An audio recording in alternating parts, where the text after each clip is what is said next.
No recuerdo cuándo dejé de contar los días. Tal vez fue cuando el calendario en la pared del Torreón 4 se desprendió y nadie se molestó en colgarlo de nuevo. O quizás fue antes, cuando me di cuenta de que los números ya no significaban nada. Lunes, martes, domingo. Todos eran lo mismo. Calor, sed, el viento aullando entre las piedras y la vista desde esta maldita torre. Ahora solo cuento turnos. 6 horas aquí arriba. 6 horas abajo tratando de dormir en un catre que huele a moho y sudor rancio. Luego vuelvo a subir. Mateo, el chico que comparte este puesto conmigo, dice que llevamos 43 turnos desde que cayó el checkpoint 9. Yo asiento, pero no le creo. He perdido la capacidad de creer en los números. Solo creo en lo que veo. El polvo ocre que cubre todo. Los resecos arrastrándose por las calles muertas allá abajo. Y esa sensación constante de que algo está a punto de romperse. Algo más grande que nosotros. Me llamo Alejandro. Antes era arquitecto. O algo parecido. Diseñaba edificios que nunca se construyeron y revisaba planos de estructuras que colapsarían de todos modos. Luego vino el brote y todo eso dejó de importar. Ahora soy jefe de vigilancia en la Luna, que es como llamamos a este complejo de murallas y torres en medio de la nada castellana. No sé quién decidió ese nombre. Supongo que alguien con sentido del humor negro, porque no hay nada lunar aquí. Solo piedra caliente, aire seco y la certeza de que estamos atrapados. Las torres son antiguas, medievales, con esos muros gruesos que en teoría deberían protegernos. Pero las grietas están por todas partes. Yo las veo cada vez que subo las escaleras. Fisuras que se expanden, piedras que se desmoronan. Un día todo esto se vendrá abajo, con o sin los resecos. Es solo cuestión de tiempo. Desde aquí arriba puedo ver casi todo. La ciudad antigua extendiéndose hacia el sur, con sus calles estrechas y sus edificios de 3 pisos que ahora son tumbas verticales. El río Tajo, o lo que queda de él, es solo un lecho de barro agrietado que serpentea como una cicatriz. Hace meses que no corre agua por ahí. Alguien aguas arriba debe haber construido una represa, o simplemente el mundo se secó. No lo sé. Lo que sí sé es que nuestra reserva de agua está bajando más rápido de lo que Mara, nuestra líder, admite en las reuniones del consejo. Puedo verlo en las caras de la gente.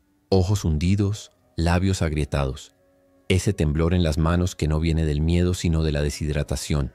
Ayer vi a una mujer desmayarse en el patio central. Nadie corrió a ayudarla. Solo esperaron a ver si se levantaba sola. Lo hizo. Después de un minuto. Todos volvimos a lo nuestro. Los resecos son diferentes aquí. No como esos que ves en las películas viejas que todavía algunos tienen guardadas en tablets medio cargadas. Esos gemían, se movían lentos, eran casi predecibles. Los nuestros no. El clima de la meseta los momificó. Su piel es como cuero viejo, tirante sobre los huesos, y cuando se mueven hacen un sonido que me pone los pelos de punta. Un crujido seco, como ramas partiéndose. No gimen. A veces pienso que eso es peor. El silencio te desorienta. Puedes estar mirando una calle vacía, y de repente uno de ellos sale de una sombra, moviéndose más rápido de lo que debería ser posible para algo que técnicamente está muerto. Mateo dice que es porque están más ligeros, que la carne seca pesa menos. Puede que tenga razón. Yo solo sé que cuando uno de ellos te mira, ves algo en sus ojos que ya no es humano. Una hambre pura, sin pensamiento detrás. Mateo tiene 19 años. Creo. Él dice 20, pero yo veo a un niño jugando a ser adulto. Tiene esa energía nerviosa de quien todavía piensa que hay un futuro. Me hace preguntas constantemente. Sobre cómo eran las ciudades antes. Sobre mis trabajos de arquitecto. Sobre si creo que algún día volverá a haber electricidad de verdad. Yo le respondo con medias verdades porque no tengo corazón para arruinarle lo poco que le queda de esperanza. Pero la verdad es que no creo que vuelva nada. Esto es lo que hay ahora. Torres de piedra, paneles solares sucios que apenas funcionan, cables expuestos colgando de las paredes como tripas de un edificio muerto. Y nosotros aquí arriba, mirando el horizonte como si algo fuera a cambiar. Nunca cambia. Solo empeora más despacio de lo que esperábamos. Hace 3 semanas empecé a verla. La chica de la sudadera rosa. Al principio pensé que era una alucinación. La desnutrición te hace eso. Ves cosas, sombras que se mueven donde no debería haber nada. Pero ella seguía apareciendo, siempre en el mismo sector, al noreste, cerca de las ruinas de lo que antes era un supermercado. Usaba esa sudadera rosa brillante, un color tan fuera de lugar en este mundo de marrones y grises que dolía mirarlo. Y se movía de forma extraña. Rápida, pegada a las paredes, evitando las calles principales donde los resecos suelen congregarse. No era una de ellos, eso lo supe desde el principio. Sus movimientos eran demasiado calculados, demasiado inteligentes. Le mencioné esto a Mateo y él me miró como si estuviera loco. No hay nadie allá afuera, me dijo. Solo nosotros y ellos. Dejé de hablar del tema, pero seguí observándola. Cada 2 o 3 turnos, ahí estaba ella, moviéndose entre las sombras siempre más cerca. El agua se está acabando. Oficialmente tenemos para 2 semanas más, según el último informe del Consejo. Extraoficialmente, Camilo el médico me dijo anoche que quedan 5 días, tal vez 6 si racionamos aún más. Ya estamos en medio litro por persona al día. La gente está empezando a pelear por las raciones. Ayer vi a 2 hombres golpearse en el patio por un vaso de agua turbia. Los guardias los separaron, pero nadie los castigó. ¿Para qué? Todos sabemos que esto se va a descontrolar pronto. Mara sigue dando discursos sobre resistir con dignidad y mantener la fe en la luna, pero sus palabras suenan cada vez más huecas. Yo me siento en las reuniones y la observo hablar, y todo lo que veo es a alguien aferrándose a un poder que ya no significa nada, un capitán negándose a abandonar un barco que se hunde y arrastrando a todos con ella. El checkpoint 9 cayó hace 11 días, o 43 turnos según Mateo. Era nuestro punto de control más al este, el que vigilaba el camino hacia lo que antes era la N400. Escuchamos el tiroteo por la radio, luego gritos, luego silencio. Mandamos un equipo de reconocimiento al día siguiente. Solo 2 volvieron. Dijeron que había cuerpos por todas partes, nuestros guardias despedazados, y que el puesto ahora estaba ocupado por otros, no resecos, gente viva, organizados, con armas mejores que las nuestras. Uno de los sobrevivientes, un tipo llamado Gerardo, dijo que vio una bandera negra con un símbolo blanco que no reconoció. Dijo que los oyó hablar de expandir el perímetro y asegurar recursos. Yo vi el miedo en sus ojos cuando lo contaba. No era el miedo a los muertos, era miedo a los vivos, a lo que hacemos cuando ya no hay reglas. 2 días después llegó el mensaje, no por radio sino por un mensajero. Un chico de unos 15 años, flaco como un palo, que apareció en la puerta principal con las manos en alto. Los guardias casi le disparan, pero él gritó que traía un mensaje del colectivo del Este. Nos lo leyeron en la reunión del consejo. Yo estaba ahí, parado al fondo con los otros jefes de turno. El mensaje era simple. Controlan el agua, controlan el puente del Este. Tienen 5 días para negociar o atacarán. Mara arrugó el papel y lo tiró al suelo. No negociamos con saqueadores, dijo. Pero yo vi cómo le temblaba la mano. El puente del Este es crucial.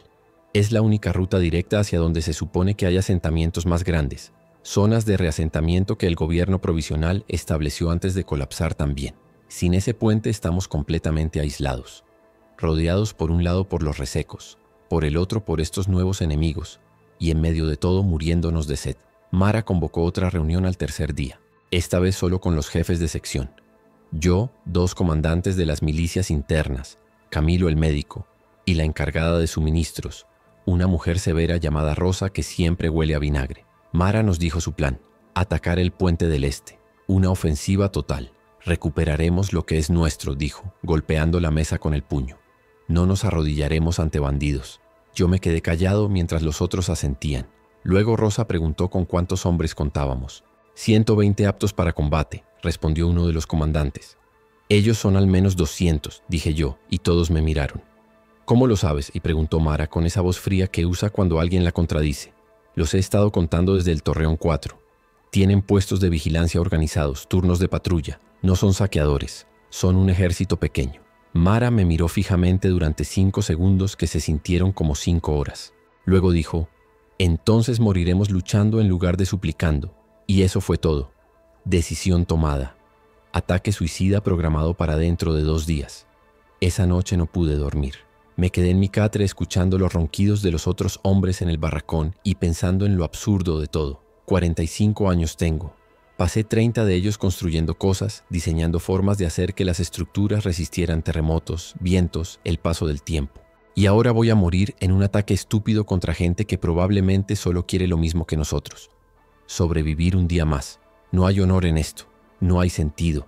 Solo es Mara negándose a admitir que perdió, que la luna ya no es viable, que deberíamos haber evacuado hace meses. Me levanté y salí al patio. El aire nocturno era fresco, casi frío, un alivio después del calor del día. Miré hacia las estrellas, tan brillantes aquí sin la contaminación lumínica de antes, y sentí algo que no había sentido en años. Rabia. Rabia real, caliente, viva. No quiero morir por la cabezonería de otra persona. Al día siguiente volví al Torreón 4 para mi turno. Mateo ya estaba ahí, inclinado sobre los binoculares, observando el sector norte. ¿Viste algo?, le pregunté. Él negó con la cabeza, luego dudó. Bueno, está esa chica de nuevo, la de la sudadera rosa. Sentí un escalofrío. ¿La ves tú también? Mateo asintió. Está más cerca hoy, como a 200 metros. Se metió en ese edificio de apartamentos, el que tiene el balcón colapsado. Tomé los binoculares y ajusté el enfoque. Y ahí estaba ella, más clara que nunca. Joven, tal vez 25 años. Pelo oscuro recogido en una coleta. Y esa sudadera rosa que parecía gritar en medio del paisaje muerto. Me estaba mirando, lo juro. Estaba parada en el balcón roto, mirando directamente hacia la torre, y cuando nuestros ojos se encontraron a través de los binoculares, ella levantó una mano. No un saludo, solo levantó la mano. La sostuvo ahí por 3 segundos, y luego desapareció dentro del edificio. «¿Qué mierda fue eso?», susurró Mateo. Yo bajé los binoculares con las manos temblando, no por miedo, por algo peor. Esperanza, esa sensación peligrosa de que tal vez, solo tal vez, hay algo más allá de este encierro. «Tenemos que reportarlo», dijo Mateo alcanzando la radio. Yo le agarré la muñeca. «No», él me miró confundido. «¿Por qué no?». Porque sabía lo que pasaría. Mara declararía a la chica como espía del colectivo del Este. Mandaría un equipo a cazarla y todos terminaríamos más paranoicos de lo que ya estamos. «Déjame investigar primero», le dije. «Si es una amenaza, la reportamos.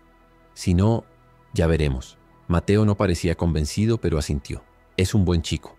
Todavía confía en mí». No sé si debería. Pasé el resto del turno observando ese edificio. La chica no volvió a aparecer, pero algo cambió en mí. Por primera vez en meses sentí curiosidad, necesidad de saber. Toda mi vida profesional fue sobre entender estructuras, sobre ver más allá de lo obvio, sobre encontrar las grietas que otros no veían. Y esa chica era una grieta en la realidad que Mara nos había construido. Una grieta que insinuaba que tal vez el mundo exterior no estaba tan muerto como nos habían dicho. Cuando terminó mi turno, bajé las escaleras del Torreón 4 y fui directo al ala médica. Camilo estaba ahí, catalogando medicamentos caducados. «Necesito hablar contigo», le dije. Él levantó la vista, vio mi expresión y cerró la puerta. Le conté todo. Sobre la chica, sobre su persistencia, sobre cómo Mateo también la había visto.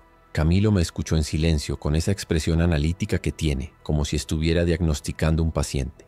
Cuando terminé, se quitó los lentes y los limpió con el borde de su bata manchada. «¿Piensas que es real o que ambos están alucinando?», preguntó. «Es real», dije con más convicción de la que sentía. «Pero necesito saber qué quiere. ¿Por qué se sigue mostrando?». Camilo suspiró. «Alejandro, en 2 días vamos todos a morir en ese puente estúpido. ¿Realmente importa una chica misteriosa?». Yo lo miré a los ojos. ¿Y si ella es la salida? ¿Y si sabe algo que nosotros no? Camilo guardó silencio por un momento largo. Luego dijo: «Si consigues algo concreto, algo que pruebe que hay una alternativa a este plan suicida, te ayudaré. Pero no puedo arriesgar mi posición por una corazonada». Esa noche tuve un sueño, o más bien una pesadilla que se sentía demasiado real. Estaba parado en el puente del Este, rodeado de cuerpos. Los reconocía a todos. Mateo con un agujero en el pecho, Rosa con la mitad de la cara arrancada, incluso Mara, tiesa en el suelo con los ojos abiertos mirando al cielo vacío. Y yo estaba ahí, ileso, caminando entre los muertos mientras el viento soplaba y levantaba nubes de polvo rojo. Entonces escuché una voz, suave pero clara: «No tenías que estar aquí». Me volteé y vi a la chica de la sudadera rosa, parada al otro extremo del puente. «¿Por qué no saliste cuando pudiste?», me preguntó. Yo quise responder, pero no me salieron palabras. Solo me quedé ahí, congelado, mientras ella se daba vuelta y se alejaba. Me desperté cubierto de sudor, con el corazón golpeándome en el pecho como un martillo. Al día siguiente, el día antes del ataque, volví al Torreón 4. Mateo no estaba. Lo habían reasignado a las barricadas del puente para los preparativos finales. En su lugar había un hombre mayor llamado Esteban, que apenas hablaba. Mejor así. Necesitaba concentrarme. Coloqué los binoculares en posición y empecé a barrer el sector donde había visto a la chica. Nada. 1 hora pasó, luego 2. El sol subía convirtiendo la torre en un horno de piedra. Mi cantimplora estaba vacía, pero no bajé a llenarla. Algo me decía que si me movía me la perdería. Y entonces, justo cuando empezaba a pensar que realmente había alucinado todo, la vi. Salió del mismo edificio, pero esta vez no se quedó en el balcón. Corrió hacia el sur, hacia un área que estaba más expuesta, más cerca de las murallas de la luna. «¿Qué está haciendo?», pensé. «Se va a conseguir matar». Pero ella se movía con propósito, esquivando a 2 resecos que ni siquiera parecieron notarla. Tenía algo en la mano, Un objeto pequeño, oscuro. Siguió corriendo hasta que llegó a un punto a unos 100 metros de la muralla sur, un área llena de escombros donde antes había un mercado al aire libre. Y ahí, entre los escombros, metió el objeto entre dos piedras, lo aseguró, y luego me miró de nuevo, directamente a mí. Levantó ambas manos esta vez, las cruzó sobre el pecho y luego señaló hacia abajo, hacia el objeto. Un mensaje claro: baja a buscarlo. Luego desapareció entre las ruinas antes de que pudiera procesar lo que acababa de ver.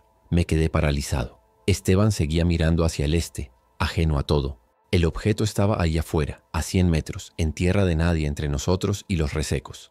Ir a buscarlo sería una estupidez. Pero no ir sería perder la única pista real que tenía sobre qué demonios estaba pasando. Miré mi reloj. Faltaban 20 horas para el ataque al puente. 20 horas para que todos aquí murieran por nada. Tomé una decisión que probablemente era suicida, pero se sentía como la única opción racional. Bajé de la torre.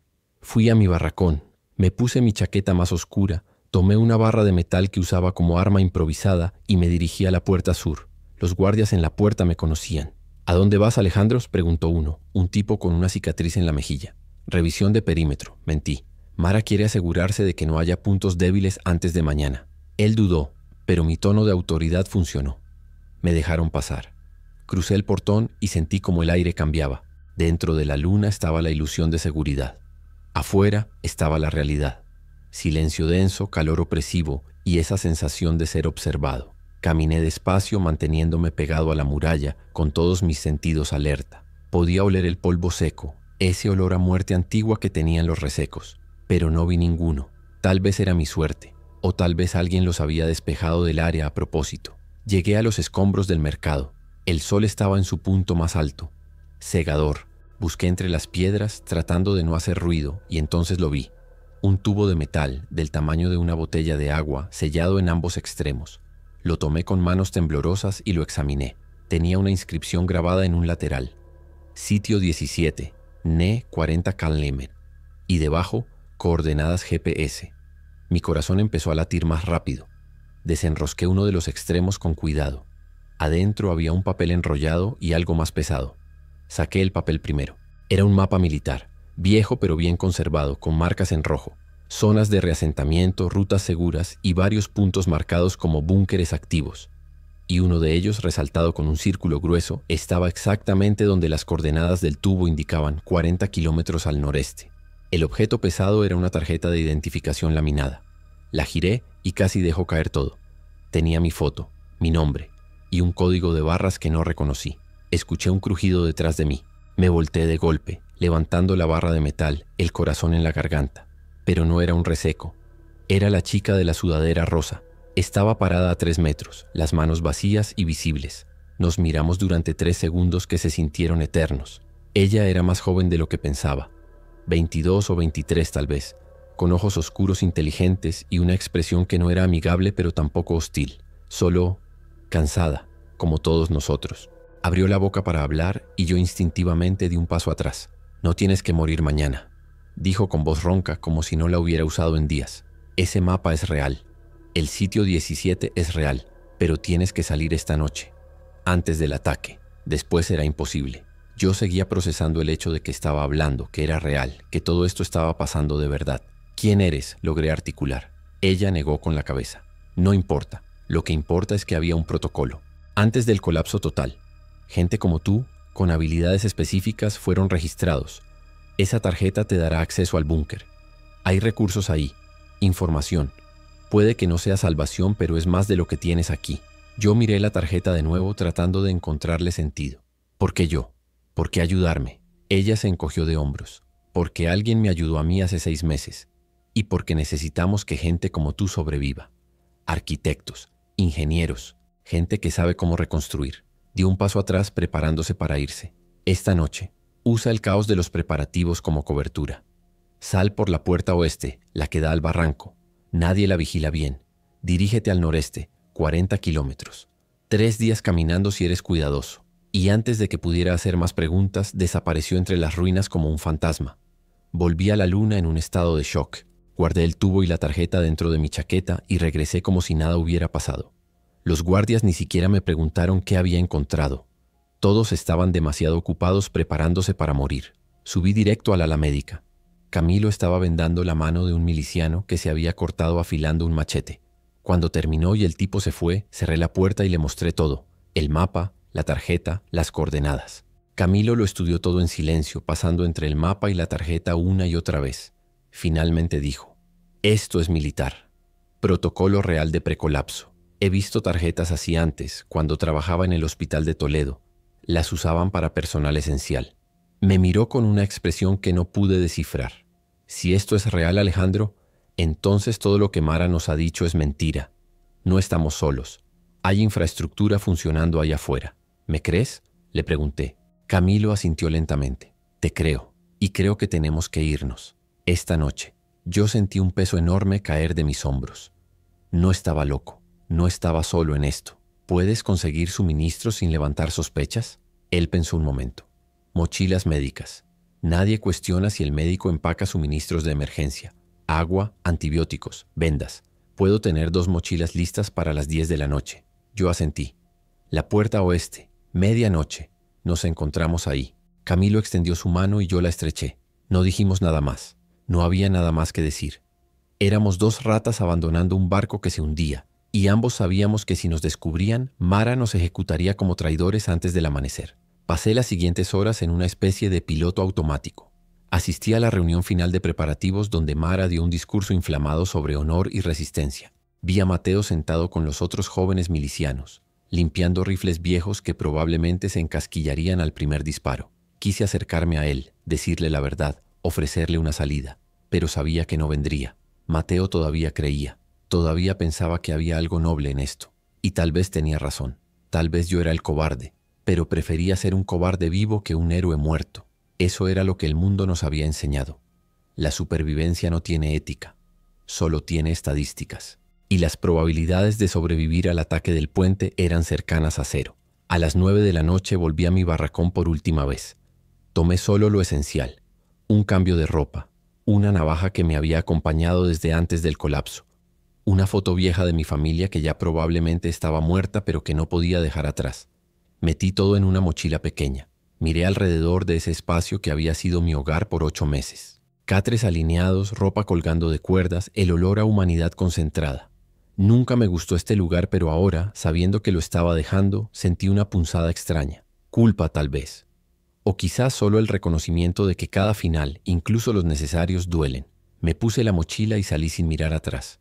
Camilo ya estaba esperando en las sombras cerca de la puerta oeste. Tenía 2 mochilas grandes y se veía tan asustado como yo me sentía. ¿Estás seguro de esto?, me susurró. Yo asentí, aunque no estaba seguro de nada. ¿Es esto o el puente? Él aceptó eso con un gesto. Nos acercamos a la puerta. Como la chica había dicho, estaba mal vigilada. Solo un guardia, un tipo mayor que estaba medio dormido, apoyado contra la pared.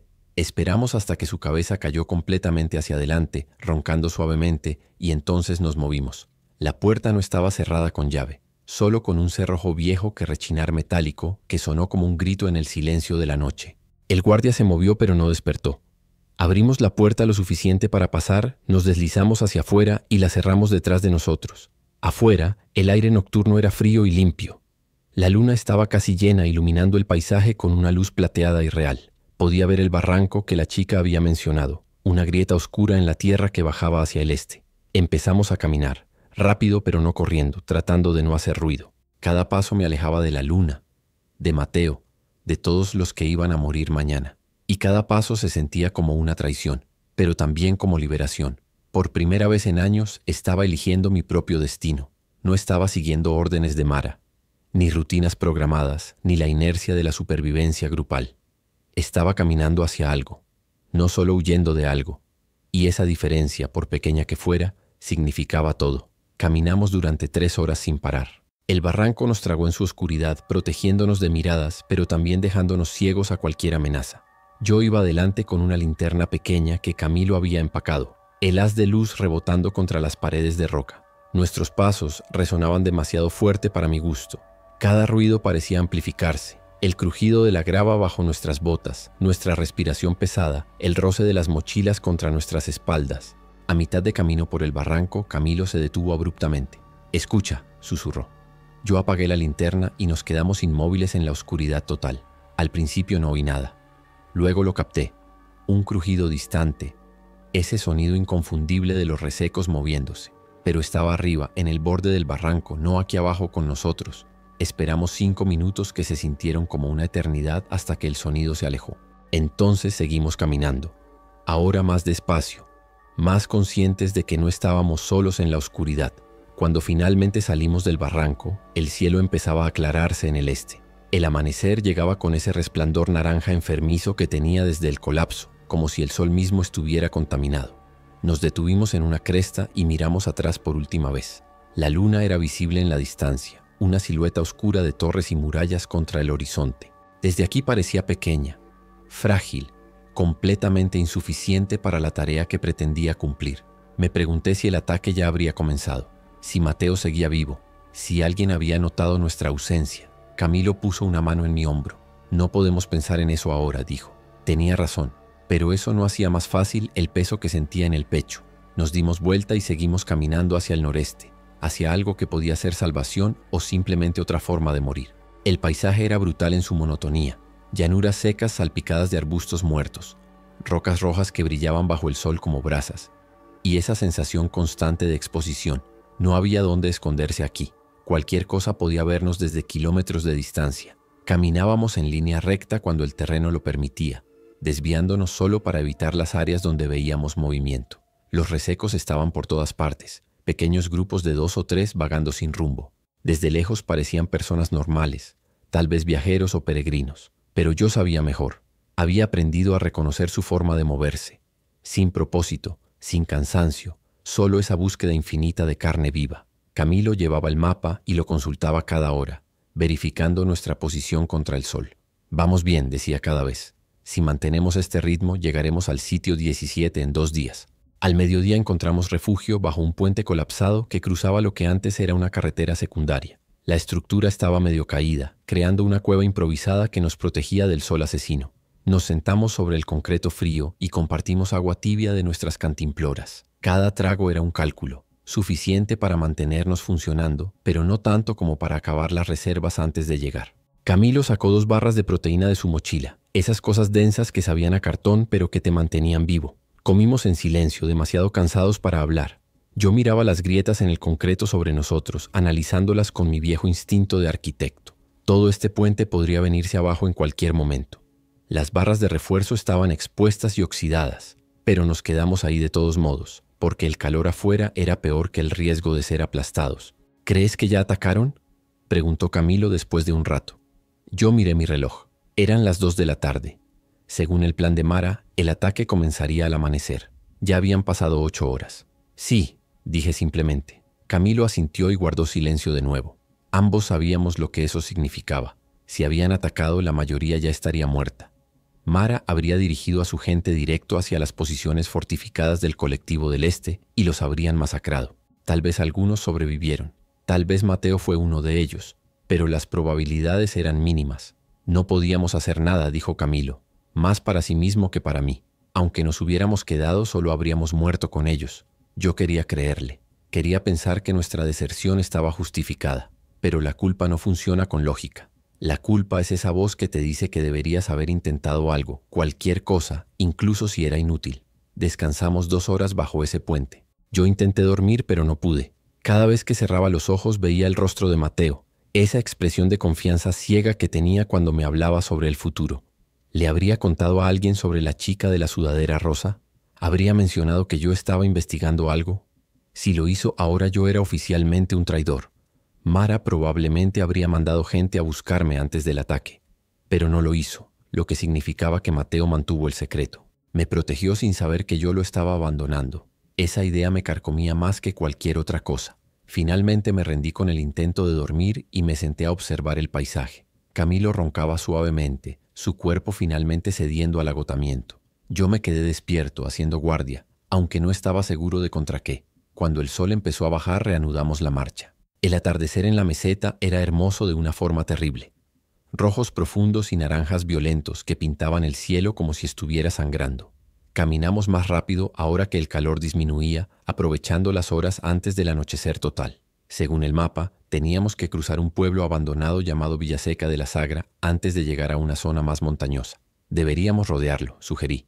Los pueblos siempre eran peligrosos. Los edificios colapsados creaban laberintos donde los resecos se escondían, pero Camilo señaló algo en el mapa. Hay un pozo marcado aquí, en la plaza del pueblo. Si todavía tiene agua, podríamos rellenar nuestras cantimploras. Yo dudé. El riesgo versus la recompensa. Sin agua no llegaríamos al sitio 17. Con agua teníamos una oportunidad. Está bien, dije finalmente, pero entramos y salimos rápido. Nada de explorar. Llegamos a Villaseca cuando el cielo era de un azul oscuro casi negro. El pueblo era pequeño, tal vez 50 edificios en total, todos en diferentes estados de colapso. Las calles estaban cubiertas de arena y escombros. Ventanas rotas nos miraban como ojos vacíos. Avanzamos pegados a las paredes, nuestras armas improvisadas listas, mi barra de metal, el bisturí grande que Camilo había traído. El silencio era opresivo, ni siquiera se oían pájaros. Todo estaba muerto aquí. Encontramos la plaza central sin problemas. Y ahí estaba el pozo, una estructura de piedra antigua con un techo de madera medio podrido. Me acerqué con cuidado y miré hacia abajo. Oscuridad total. Tomé una piedra pequeña y la dejé caer. Un segundo después escuché el chapoteo. Agua. Todavía había agua. Camilo sacó una cuerda de su mochila y ató una de nuestras cantimploras al extremo. Esto va a tomar un rato, susurró. Mientras Camilo bajaba la cantimplora, yo vigilaba el perímetro. Mis ojos se habían ajustado a la poca luz y podía ver las formas de los edificios claramente. Algo se movió en una ventana del segundo piso de una casa al otro lado de la plaza. Un movimiento rápido, antinatural. Camilo, susurré urgentemente. Tenemos compañía. Él dejó de mover la cuerda y miró hacia donde yo señalaba. Durante 3 segundos no pasó nada. Entonces la ventana explotó hacia afuera y un reseco se lanzó al vacío. Cayó 2 pisos y aterrizó en la calle con un crujido horrible, pero se levantó inmediatamente, su cabeza girando hacia nosotros. Su piel era casi negra bajo la poca luz, estirada sobre huesos prominentes, y cuando abrió la boca, vi dientes rotos y una lengua seca como cuero. No hizo sonido, solo empezó a correr hacia nosotros con esa velocidad terrible que tenían. «Saca el agua ahora», grité. Camilo tiró de la cuerda frenéticamente mientras yo me interponía entre él y el reseco. La criatura cruzó la plaza en segundos. Yo levanté la barra de metal esperando el impacto, el corazón bombeándome en los oídos. Cuando llegó a 3 metros, salté hacia un lado y balanceé la barra con toda mi fuerza. Conecté con su cráneo con un sonido húmedo y nauseabundo. El reseco cayó de lado pero no se quedó abajo. Se retorció intentando levantarse de nuevo. Yo golpeé otra vez y otra, aplastando su cabeza hasta que dejó de moverse. Mis brazos temblaban. Sangre negra y espesa cubría la barra. Y entonces escuché más crujidos, más ventanas rompiéndose. El ruido había alertado a otros. «¡Camilo!», grité desesperado. «Ya está», respondió él enrollando la cuerda. Tomamos nuestras mochilas y corrimos. Salimos de Villaseca perseguidos por sonidos que parecían venir de todas direcciones. No miramos atrás hasta que estuvimos a 1 kilómetro del pueblo, jadeando, con las piernas ardiendo. Me apoyé contra una roca y vomité, el estómago vacío produciendo solo bilis. Camilo se sentó en el suelo temblando, la cantimplora llena apretada contra su pecho como si fuera lo más valioso del mundo, y supongo que lo era. «Casi nos matan por agua», dijo con una risa histérica. Yo me limpié la boca y miré hacia atrás. El pueblo era una sombra oscura contra el horizonte. No veía perseguidores, pero tampoco podía estar seguro. «Tenemos que seguir moviéndonos», dije. «Poner más distancia antes de acampar». Camilo asintió todavía temblando, pero se puso de pie. Caminamos otras 2 horas en la oscuridad casi total antes de encontrar un afloramiento rocoso donde finalmente nos sentimos seguros para detenernos. Esa noche no encendimos fuego. Nos sentamos en la oscuridad compartiendo tragos de agua que sabía a óxido pero que era lo más delicioso que había probado en meses. Camilo distribuyó vendas para las ampollas que ambos teníamos en los pies. No hablamos de lo que había pasado en el pueblo. No había necesidad. Ambos sabíamos lo cerca que habíamos estado de unirnos a los muertos. Yo me recosté contra la roca y miré las estrellas. Eran tan numerosas aquí, tan brillantes sin contaminación lumínica. Me pregunté si había gente en otros lugares mirando estas mismas estrellas, pensando los mismos pensamientos. ¿Cuántos quedábamos? ¿Miles? ¿Cientos? Tal vez éramos solo los últimos restos de una civilización que ya había colapsado completamente y simplemente no lo sabíamos aún.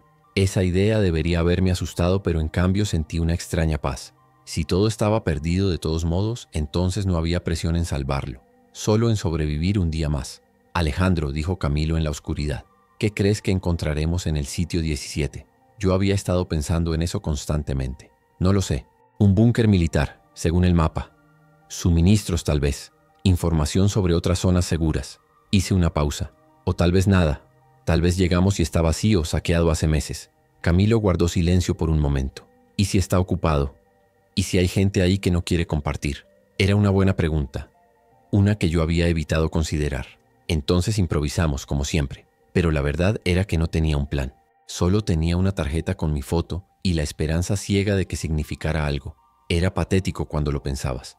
2 hombres de mediana edad caminando por un desierto lleno de muertos, siguiendo un mapa dado por una desconocida, buscando un lugar que tal vez ni siquiera existía. Pero era lo único que teníamos. Dormí en turnos con Camilo, 2 horas cada uno.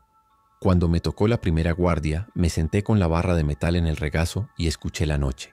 El viento susurraba entre las rocas, trayendo olores secos y polvorientos. A lo lejos, muy lejos, escuché algo que podría haber sido un grito o simplemente el viento jugando trucos con mis oídos. Miré mi reloj. Las 3 de la mañana. En la luna, si alguien había sobrevivido al ataque, estarían enterrando a los muertos ahora. O quemándolos, más probablemente. No había madera suficiente para ataúdes. Me pregunté si buscarían nuestros cuerpos entre los escombros. Si Mara declararía que éramos héroes caídos o traidores huidos. Probablemente lo segundo, si todavía estaba viva para declarar algo. El pensamiento de Mara muerta no me produjo alegría ni tristeza, solo una especie de entumecimiento. Había visto morir a tanta gente que las muertes individuales ya no registraban emocionalmente. Éramos todos números en una ecuación que se reducía constantemente hacia cero. El segundo día fue peor que el primero. El sol salió furioso, convirtiendo el paisaje en un horno. No teníamos sombra, ningún lugar donde refugiarnos excepto por ocasionales formaciones rocosas que nos daban minutos de alivio antes de tener que seguir. El terreno se volvía más montañoso, lo que significaba más subidas, más esfuerzo, más sudor que no podíamos permitirnos perder. Racionamos el agua estrictamente, 3 tragos cada 2 horas. Mi lengua se sentía como papel de lija en mi boca. La piel de mis labios se agrietó y empezó a sangrar. Camilo no estaba mejor. Arrastraba los pies, su rostro rojo e hinchado por la deshidratación. ¿Cuánto falta?, preguntó con voz rasposa. Consulté el mapa. Si nuestros cálculos eran correctos, el sitio 17 estaba a unos 15 kilómetros. 4, tal vez 5 horas de caminata si manteníamos el ritmo. Llegaremos antes del anochecer, le dije, tratando de sonar más seguro de lo que me sentía. Fue Camilo quien lo vio primero. Nos habíamos detenido en la cima de una colina, jadeando, cuando él señaló hacia el norte. ¿Eso es humo? Entrecerré los ojos contra el sol cegador y lo vi. Una columna delgada de humo negro elevándose hacia el cielo. Estaba en la dirección correcta. Más o menos donde el mapa indicaba que debería estar el sitio 17. Mi estómago se hundió. Humo significaba fuego. Fuego significaba algo o alguien estaba ahí, y no había garantía de que fueran amigables. Tal vez es una señal, dijo Camilo con optimismo forzado. Tal vez saben que estamos viniendo. Yo no compartía su optimismo, pero no dije nada. Solo empecé a caminar hacia el humo, porque no teníamos otra opción. Era eso o morir de sed en esta montaña. La elección era clara, aunque no fuera buena. A medida que nos acercábamos, el humo se hacía más denso. Y entonces empecé a oler algo que me heló la sangre. Carne quemada. No el olor limpio de un asado, sino ese olor dulzón y nauseabundo de cuerpos carbonizándose. Camilo lo olió también. Alejandro, empezó a decir. Yo levanté una mano para silenciarlo y avanzamos con más cuidado, usando las rocas como cobertura. Llegamos a un punto donde podíamos ver la fuente del humo, y lo que vi me hizo desear no haber venido. Había un campamento, o lo que quedaba de uno, tiendas destrozadas, suministros esparcidos por todas partes, y en el centro, una pira de cuerpos ardiendo. Conté al menos 15 o 20, amontonados como leña. Algunos todavía se movían débilmente, los resecos mezclados con los humanos. Todos ardiendo juntos. Y de pie alrededor de la pira, vigilándola, había figuras con uniformes militares y rifles reales, no las armas improvisadas que teníamos en la luna. Nos quedamos congelados detrás de nuestra roca. Uno de los soldados se acercó a la pira y empujó un cuerpo que había rodado fuera del montón de vuelta al fuego con su bota. Lo hizo con una indiferencia casual que era de alguna manera más aterradora que cualquier crueldad activa. ¿Son del gobierno?, susurró Camilo. Yo estudié sus uniformes. Eran militares, sí, pero viejos, gastados. Y la bandera en sus brazos no era la española. Era algo nuevo, un símbolo que no reconocí. 3 líneas horizontales rojas sobre fondo blanco. No lo sé, susurré de vuelta, pero no vamos a averiguarlo acercándonos. Empezamos a retroceder lentamente, tratando de no hacer ruido, pero entonces una voz nos detuvo en seco. «Alto ahí». Me volteé y vi a un soldado parado a unos 10 metros, su rifle apuntando directamente a mi pecho. No lo habíamos oído acercarse. «Manos arriba», ordenó. «Despacio». Levantamos las manos. El soldado silbó y otros 2 aparecieron de entre las rocas. Nos habían estado observando, probablemente desde que llegamos a la cima de la colina. Éramos idiotas. Estábamos tan deshidratados y exhaustos que habíamos perdido toda precaución. El primer soldado se acercó, manteniendo el rifle fijo en nosotros. Era joven, 20 y pocos, con ojos duros y una cicatriz que le cruzaba la mejilla. «Identifíquense», dijo. Yo abrí la boca, pero mi garganta estaba tan seca que apenas pude hablar. «Agua», logré croar. «Por favor». El soldado no se inmutó. «Identificación primero». Señalé mi mochila con un gesto cuidadoso. «Tengo una tarjeta. Sitio 17, estamos registrados». Eso captó su atención. Bajó el rifle ligeramente. «Muéstramela». Despacio. Con manos temblorosas saqué el tubo de metal de mi chaqueta y lo abrí. Le entregué la tarjeta. Él la examinó. Luego la pasó a uno de los otros soldados, quien sacó un pequeño dispositivo de su cinturón. El dispositivo emitió un pitido cuando escaneó la tarjeta. El soldado miró la pantalla. Luego a mí, luego de vuelta a la pantalla. «Es válida», dijo con sorpresa evidente. «Alejandro Ruiz, arquitecto, clase A3, protocolo Génesis». Me miró de nuevo, esta vez con algo parecido al respeto. «¿Cómo conseguiste esto?» Yo vacilé, sin saber cuánto revelar. «Me la dieron. Hace 2 días. Me dijeron que viniera aquí». El soldado intercambió miradas con sus compañeros. Luego bajó completamente su rifle. «El sitio 17 está a 3 kilómetros al norte, pero el acceso está cerrado desde hace 6 meses. El protocolo Génesis fue pausado cuando el comando central cayó». Sentí como si me hubieran dado un puñetazo en el estómago. «¿Pausado? ¿Qué significa eso?». El soldado se encogió de hombros. «Significa que el búnker está sellado. Nadie entra, nadie sale. Está en modo de preservación automático». Camilo dejó escapar un sonido entre un sollozo y una risa. «Entonces vinimos hasta aquí por nada». Pero el soldado negó con la cabeza. «No dije que no pudieran entrar. Dije que estaba sellado. Pero las tarjetas de clase A tienen anulación biométrica. Si el sistema te reconoce, la puerta se abrirá». Me entregó la tarjeta de vuelta. «Síganme. Les daremos agua y los llevaremos hasta la entrada. Después de eso están por su cuenta». Nos guiaron de vuelta al campamento, que ahora podía ver más claramente. No era un campamento de ataque, sino un puesto de cuarentena. Había tiendas médicas, estaciones de descontaminación y jaulas improvisadas donde podía ver figuras moviéndose, resecos capturados probablemente para estudio. El soldado nos llevó a una tienda y nos dio botellas de agua. Bebí tan rápido que casi vomité. Camilo hizo lo mismo. «¿Quiénes son ustedes?», logré preguntar entre tragos. El soldado se sentó frente a nosotros. «Segundo Regimiento del Nuevo Estado de Toledo. Estamos tratando de establecer zonas de control, pero es una batalla perdida. Por cada kilómetro que aseguramos, perdemos 2 en otro lugar». Me sequé la boca y miré hacia la pira que todavía ardía afuera. ¿De dónde salieron todos esos cuerpos? El soldado siguió mi mirada. «Campamento de refugiados a 20 kilómetros al oeste. Fue invadido hace 3 días. Cuando llegamos, los supervivientes ya estaban infectados. Tuvimos que eliminarlos a todos». Lo dijo sin emoción, como si estuviera reportando el clima. Yo pensé en la luna, en Mateo, en todos los que había dejado atrás. ¿Han tenido noticias de una comunidad llamada La Luna? Al suroeste, en Castilla. El soldado pensó un momento. Luego negó. «No, pero perdimos contacto por radio con la mayoría de los asentamientos hace semanas. Si tu comunidad todavía existe, están solos».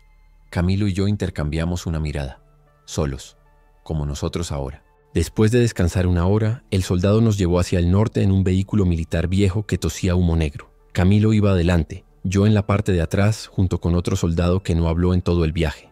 El paisaje cambió a medida que nos acercábamos. Menos rocoso, más boscoso, con pinos retorcidos que de alguna forma habían sobrevivido la sequía.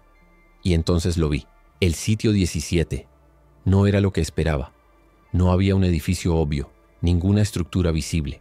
Solo una puerta de acero pesado incrustada en la ladera de una montaña, tan camuflada con pintura verde y marrón que casi se confundía con la roca. El vehículo se detuvo a 20 metros. «Aquí es donde nos separamos», dijo el soldado conductor. «La entrada está minada. El camino seguro está marcado con piedras blancas. Síganlo exactamente o volarán en pedazos». Camilo palideció.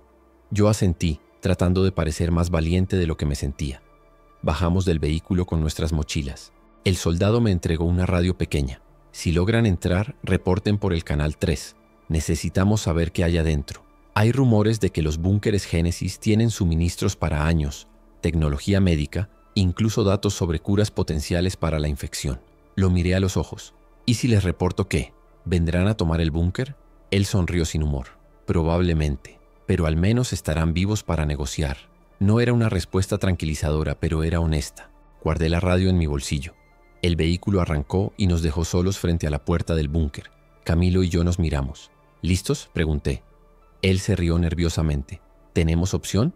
Empezamos a caminar, siguiendo cuidadosamente las piedras blancas que marcaban el camino seguro entre las minas enterradas. El camino serpenteaba durante 50 metros, zigzagueando sin lógica aparente. Yo entendía la razón. Cualquiera que corriera directamente hacia la puerta sería volado en pedazos. Solo quien conociera el patrón podría acercarse. Las piedras blancas eran del tamaño de mi puño, espaciadas cada metro. Caminamos lentamente, verificando cada paso 2 veces. El sudor me corría por la espalda a pesar del aire fresco de la montaña. A mitad de camino, Camilo pisó en falso, su pie resbalando fuera del camino. Yo lo agarré del brazo y lo jalé de vuelta. Ambos nos quedamos congelados, esperando la explosión. Nada. Había sido una falsa alarma, o su pie no había presionado suficiente. No importaba. Seguimos más cuidadosos que antes hasta que finalmente llegamos a la puerta. Era masiva. 3 metros de alto, 2 de ancho, hecha de acero grueso que debía pesar toneladas. A la derecha había un panel de control, sucio y medio cubierto de musgo, pero aparentemente funcional. Una pequeña luz roja parpadeaba en la parte superior. Saqué mi tarjeta con manos temblorosas y la acerqué al panel. Nada pasó. Tal vez hay que insertarla en algún lugar, sugirió Camilo.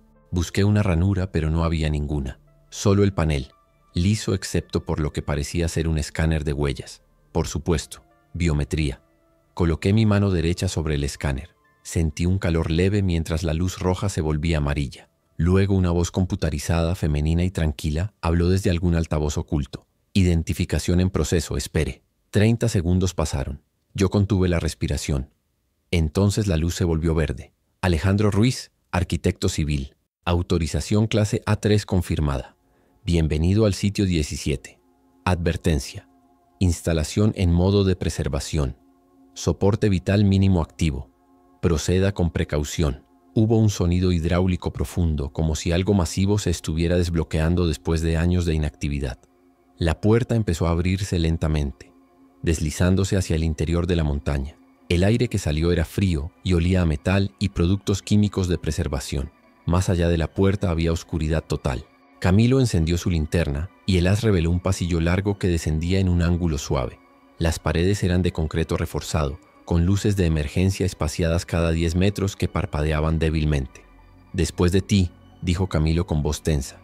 Yo asentí, tomé mi propia linterna y entré al búnker. Nuestros pasos resonaban en el espacio cerrado. Detrás de nosotros, la puerta empezó a cerrarse automáticamente. El último destello de luz exterior desapareció y estábamos dentro en las entrañas de una instalación militar olvidada, sin idea de qué nos esperaba en la oscuridad. El pasillo descendía durante lo que debieron ser 100 metros. El aire se hacía más frío con cada paso y podía sentir la presión de toda esa roca sobre nosotros. Mi linterna revelaba paredes lisas con marcas ocasionales, flechas pintadas, números de código, advertencias sobre área restringida y solo personal autorizado. Todo inútil ahora. Las reglas del viejo mundo no significaban nada cuando el mundo había colapsado. Llegamos a una intersección donde el pasillo se dividía en 3 direcciones. Camilo consultó el mapa, pero no mostraba el interior del búnker. ¿Izquierda, derecha o centros?, preguntó. Yo estudié los carteles en las paredes. La izquierda decía almacenamiento, el centro de mando y la derecha instalaciones médicas, laboratorios. Centro, decidí. Si hay información sobre qué pasó aquí, estará en el centro de mando. Camilo asintió y seguimos por el pasillo central. Las luces de emergencia aquí estaban completamente apagadas. Dependíamos totalmente de nuestras linternas. Los haces revelaban puertas cerradas a ambos lados, todas con lectores de tarjetas que parpadeaban en rojo. Intenté abrir una al azar, pero no respondió. Mi tarjeta daba acceso al búnker, pero aparentemente no a todas las áreas. Seguimos adelante hasta que el pasillo se abrió a una sala grande. Era impresionante. Filas de computadoras y pantallas cubiertas de polvo, sillas volcadas, papeles esparcidos por el suelo como hojas muertas. En el centro había una mesa larga con un mapa iluminado de España que todavía brillaba débilmente, alimentado por alguna fuente de energía de respaldo. Toda la escena parecía congelada en el tiempo, como si la gente hubiera tenido que evacuar de repente y nunca regresó. Camilo se acercó a una de las pantallas y la tocó. Para mi sorpresa, cobró vida con un parpadeo. «Todavía hay energía», dijo asombrado. La pantalla mostraba un menú simple: estado del sistema, registros, protocolos, comunicaciones. Yo me acerqué y seleccioné registros. Una lista de archivos apareció, todos fechados. El más reciente era de hace 7 meses. Lo abrí y comenzó a reproducirse un video granulado. Un hombre con uniforme militar apareció en la pantalla, sentado exactamente donde yo estaba parado ahora. Se veía exhausto, con ojeras profundas y barba de varios días. Registro final, sitio 17, comenzó con voz ronca. El comando central dejó de responder hace 3 semanas. Los otros sitios Génesis también están en silencio. Hemos perdido contacto con todas las zonas de reasentamiento. La infección se propagó más rápido de lo que cualquier modelo predijo. Hizo una pausa y se frotó los ojos. El personal restante evacuó esta mañana hacia la zona verde de Barcelona, que según los últimos reportes todavía está segura. Pero no lo creo. Creo que ya no hay zonas seguras. El hombre en el video respiró profundo. Estoy activando el protocolo de preservación. El búnker sellará todas las entradas excepto la principal, que solo responderá a credenciales de clase A o superior. Los sistemas de soporte vital se reducirán al mínimo. Los suministros están catalogados y almacenados. Si alguien está viendo esto, significa que sobreviviste y tienes autorización. Bienvenido al último depósito del proyecto Génesis. Se inclinó hacia la cámara, sus ojos mirando directamente a través del tiempo hacia mí. Todo lo que necesitas saber está en el servidor principal. Investigación sobre la infección, mapas de infraestructura sobreviviente, protocolos de reconstrucción. Úsalo bien. Y si encuentras algún otro sitio Génesis activo, por favor, reporta que estuvimos aquí hasta el final. El video terminó abruptamente, dejando solo estática. Yo me quedé mirando la pantalla vacía, sintiendo el peso de sus palabras. Éramos herederos de algo que ni siquiera entendíamos. Camilo estaba revisando los otros archivos. «Alejandro, mira esto», dijo, abriendo un documento titulado Análisis de propagación. Era un informe científico denso, lleno de terminología médica que apenas entendía. Pero los gráficos eran claros. Líneas rojas extendiéndose por mapas de España, luego Europa, luego el mundo. Fechas marcando cuándo cada región cayó. España había sido de las primeras, consumida en solo 3 meses después del paciente cero en Madrid. Dice que la infección tiene un periodo de incubación de entre 6 y 48 horas dependiendo del método de transmisión, leyó Camilo, su voz de médico tomando control. Mordidas son más lentas. Fluidos en heridas abiertas son casi instantáneos. Y hay notas sobre mutaciones.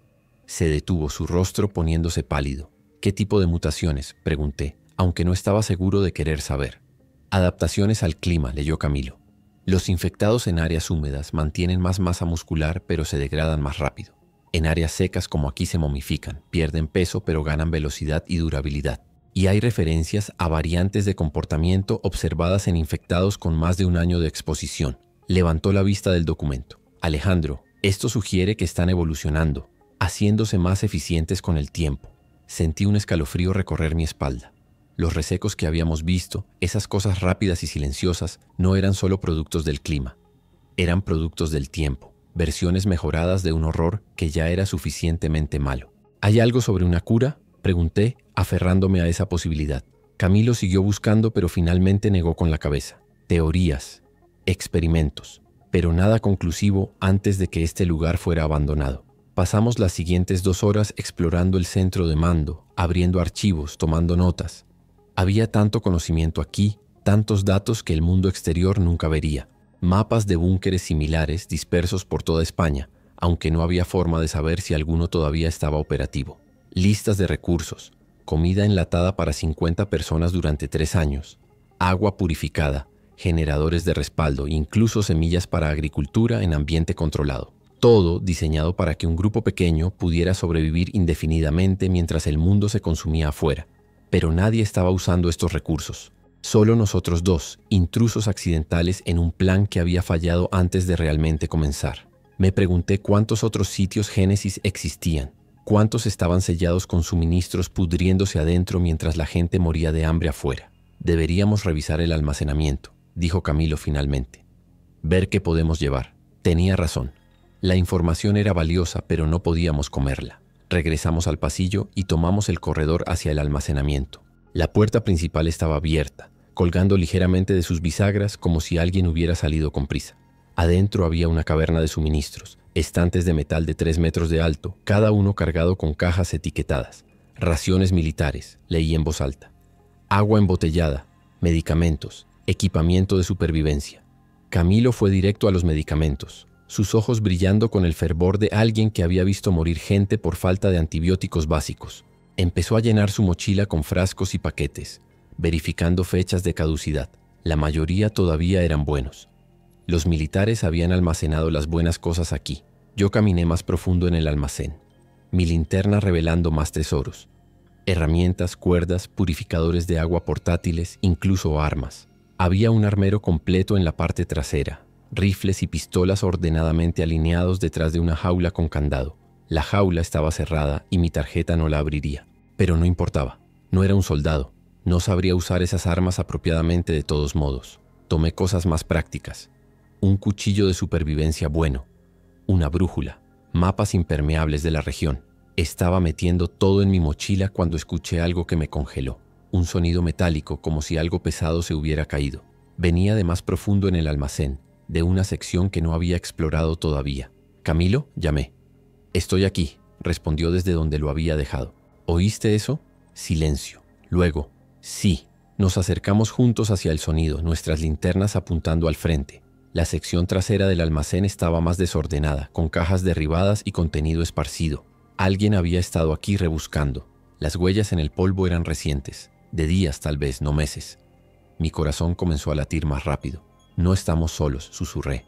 Camilo asintió sacando su bisturí en una mano patética de autodefensa. Seguimos las huellas hasta que terminaban en una puerta marcada «Sistema de ventilación. Acceso restringido». La puerta estaba entreabierta, y del otro lado venían sonidos, respiración pesada, movimiento. Algo o alguien estaba ahí. Miré a Camilo. Él negó con la cabeza indicando que deberíamos irnos. Pero mi curiosidad era más fuerte que mi miedo. Necesitaba saber. Empujé la puerta lentamente, preparándome para cualquier cosa. El cuarto de ventilación era un espacio angosto con ductos enormes corriendo por el techo y las paredes. Y en el centro, acurrucada contra uno de los ductos, había una figura, una persona, viva. Era una mujer, tal vez 30 y tantos años, con ropa sucia y rasgada. Tenía pelo corto y oscuro, y cuando mi luz la alcanzó, levantó una mano para cubrirse los ojos. «No disparen», gritó con voz ronca. «Por favor, no disparen». Yo bajé mi linterna ligeramente. «No tenemos armas», dije tratando de sonar calmado. «¿Quién eres? ¿Cómo entraste aquí?» Ella bajó su mano lentamente, sus ojos ajustándose a la luz. Estaba demacrada, obviamente desnutrida, con labios agrietados y mejillas hundidas. «Me llamo Isabel», dijo. «Llegué hace 5 días. Por los conductos de ventilación. Los externos no están sellados». Señaló hacia arriba, donde un ducto desaparecía en la oscuridad. Iba a morir allá afuera. No tenía otra opción. Camilo se adelantó, su instinto médico superando su cautela. «Estás deshidratada. ¿Cuándo fue la última vez que comiste?» Isabel pensó un momento. 3 días, tal vez 4. Encontré agua en los tanques de reserva, pero la comida está toda sellada. No pude abrir las cajas. Le pasé mi cantimplora. Ella bebió desesperadamente, casi ahogándose. «Despacio», dijo Camilo quitándole la cantimplora. «O la vomitarás toda». Yo estudié a Isabel tratando de decidir si era una amenaza. Parecía genuinamente desesperada, no peligrosa. «¿De dónde vienes?», le pregunté. Ella se limpió la boca. «De un asentamiento al este. Se llamaba Esperanza. Fue invadido por un grupo militar hace 2 semanas. Mataron a la mitad, esclavizaron al resto. Yo escapé con otros 3, pero me separé de ellos hace días». Sus ojos se llenaron de lágrimas. «No sé si siguen vivos». Le dimos comida, una barra de proteína que devoró en segundos. Mientras comía, Camilo la examinó lo mejor que pudo con sus suministros limitados. «Desnutrición severa, pero nada que no se pueda arreglar con comida apropiada», diagnosticó. «Algunas infecciones menores en cortes y raspones. Te daré antibióticos». Isabel lo miró con gratitud, las lágrimas corriendo ahora libremente. «Gracias. No esperaba encontrar ayuda aquí. Pensé que estaba vacío». Yo me senté contra la pared, sintiendo de repente todo el cansancio de los últimos 3 días. «Nosotros también acabamos de llegar», expliqué. «Estamos explorando, tratando de entender qué hay aquí». Isabel asintió limpiándose las lágrimas. Hay mucho. He estado explorando cuando tengo energía. Hay secciones enteras que ni siquiera he tocado todavía. Y hay algo más, agregó con voz más baja. Hay sonidos, más profundo en el búnker, como maquinaria funcionando. No estoy segura, pero creo que hay algo activo ahí abajo. Eso captó mi atención. ¿Qué tipo de maquinaria? Isabel se encogió de hombros. No lo sé. Zumbidos, pitidos ocasionales. Viene de los niveles inferiores. Hay escaleras que bajan más allá del centro de mando, pero no tenía luz suficiente para explorar. Miré a Camilo. Él se veía tan intrigado como yo.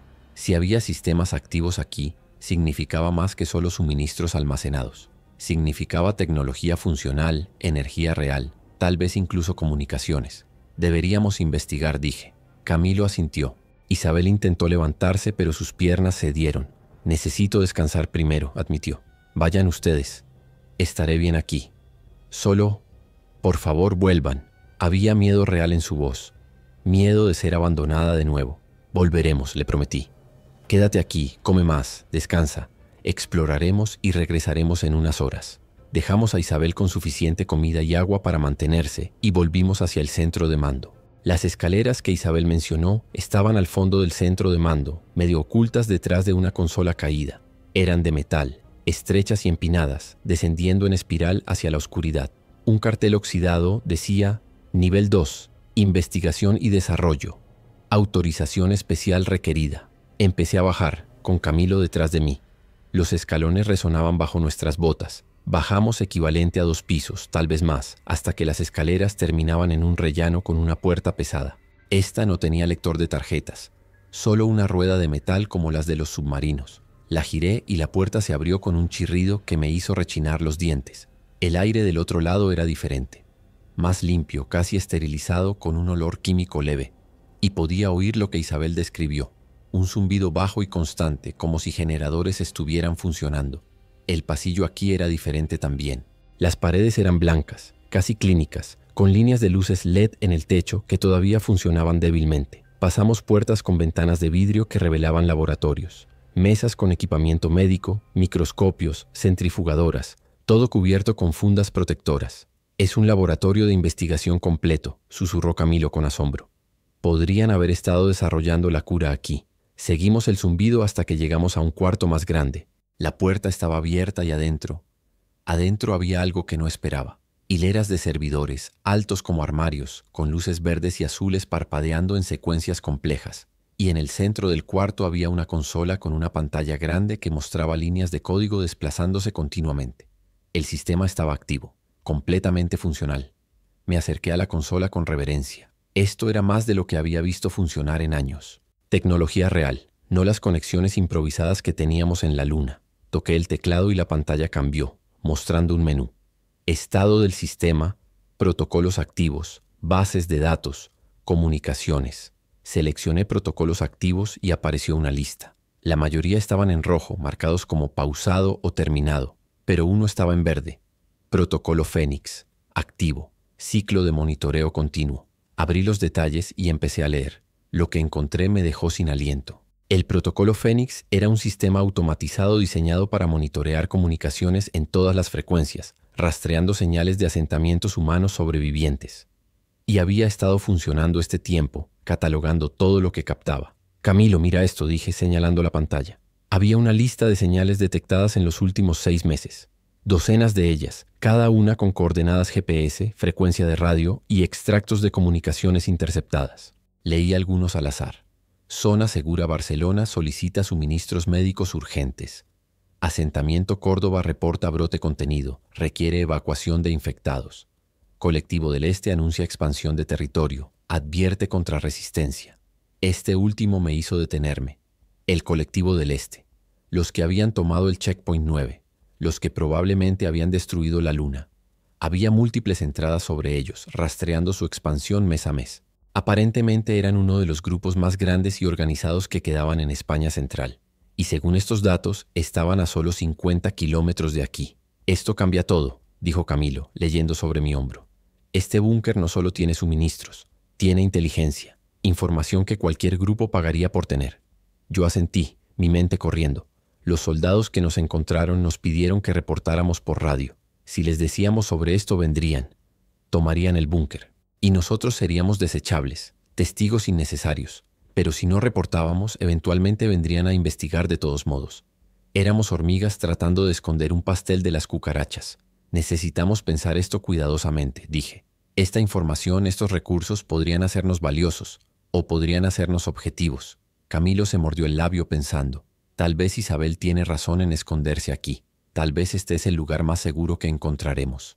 Pasé las siguientes horas descargando todo lo que pude en una unidad de almacenamiento que encontré en uno de los cajones. Mapas, listas de contactos, frecuencias de radioactivas, análisis del colectivo del Este y otros grupos. Todo. Cuando terminé, tenía un dispositivo del tamaño de mi pulgar que contenía el conocimiento más valioso del mundo post-colapso. Lo metí en el bolsillo más seguro de mi chaqueta y me juré no perderlo. Camilo había estado explorando los otros cuartos del nivel de investigación. Regresó con una caja llena de viales. Vacunas, dijo con voz temblorosa. Antiguas, pero todavía viables según las fechas. Tétanos, hepatitis, incluso algunas experimentales. Y hay notas sobre trabajos en una vacuna contra la infección. No la completaron, pero llegaron lejos. Sus ojos brillaban con posibilidad. Alejandro, podríamos salvar vidas con esto. Pero yo estaba pensando más prácticamente. O podríamos usarlo como moneda. Intercambiar información y medicinas por seguridad por un lugar en algún asentamiento grande. Camilo me miró con algo parecido a la decepción. ¿Eso es lo que somos ahora? ¿Comerciantes de esperanza? Yo sostuve su mirada. Somos supervivientes, Camilo. Y los supervivientes hacen lo que deben hacer. Él apartó la vista guardando los viales en su mochila con más fuerza de la necesaria. Sabía que lo había herido, pero no podía permitirme el lujo de la moralidad idealista. No ahora. No cuando estábamos tan cerca de tener algo que realmente importaba. Subimos de vuelta al nivel principal en silencio, la tensión entre nosotros palpable.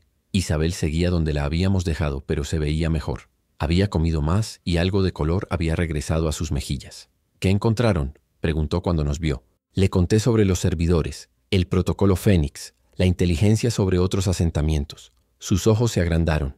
Entonces hay más gente ahí afuera. Más de lo que pensábamos. Yo asentí. Sí, pero también más peligro.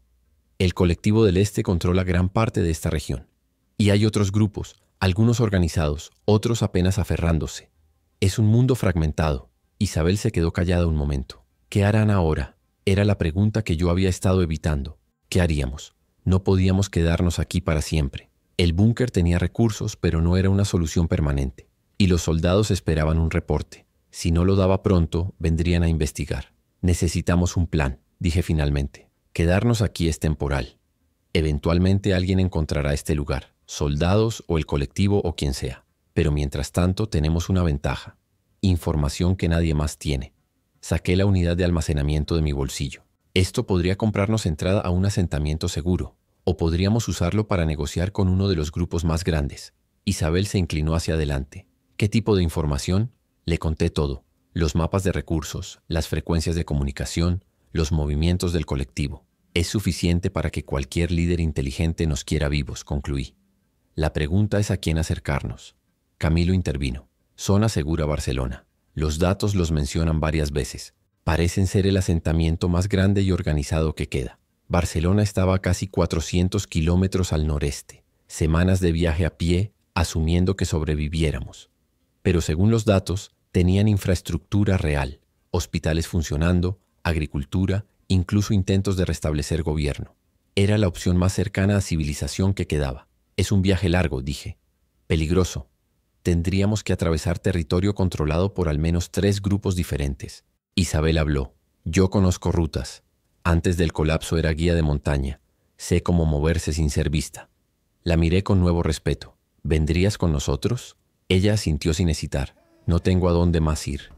Y 3 tienen mejor oportunidad que 1. Camilo estaba dibujando algo en un papel, trazando una ruta aproximada. Si evitamos las carreteras principales y nos mantenemos en las montañas, podríamos reducir el contacto con grupos hostiles. Tomaría más tiempo, pero sería más seguro.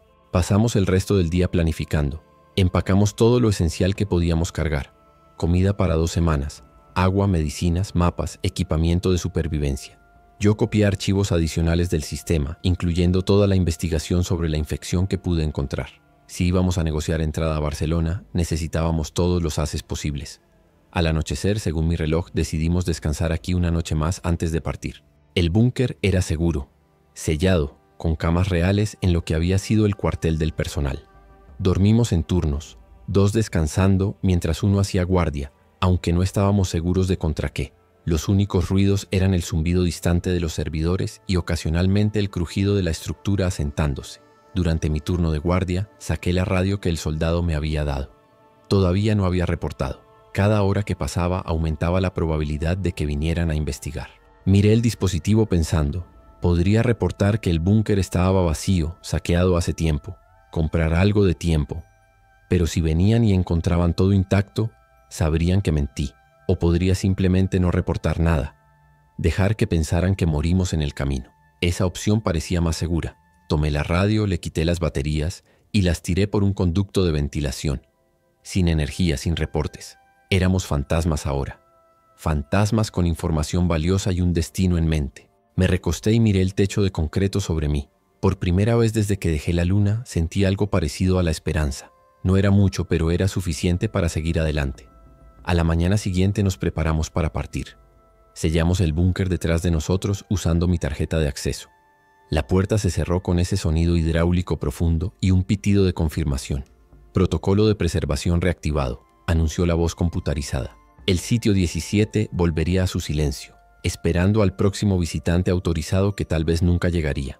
Caminamos de vuelta por el campo minado, siguiendo cuidadosamente las piedras blancas. El sol estaba apenas saliendo, pintando el cielo con esos rojos y naranjas enfermos. Isabel iba adelante, moviéndose con la confianza de alguien acostumbrada al terreno difícil.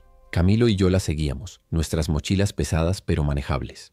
Al llegar al perímetro seguro, nos detuvimos y miramos atrás una vez más. La montaña se veía igual que cualquier otra montaña. Nadie diría que contenía secretos que podrían cambiar el equilibrio de poder en este nuevo mundo. Hacia Barcelona entonces, dijo Isabel consultando su brújula. Noreste, manteniendo las montañas a nuestra izquierda.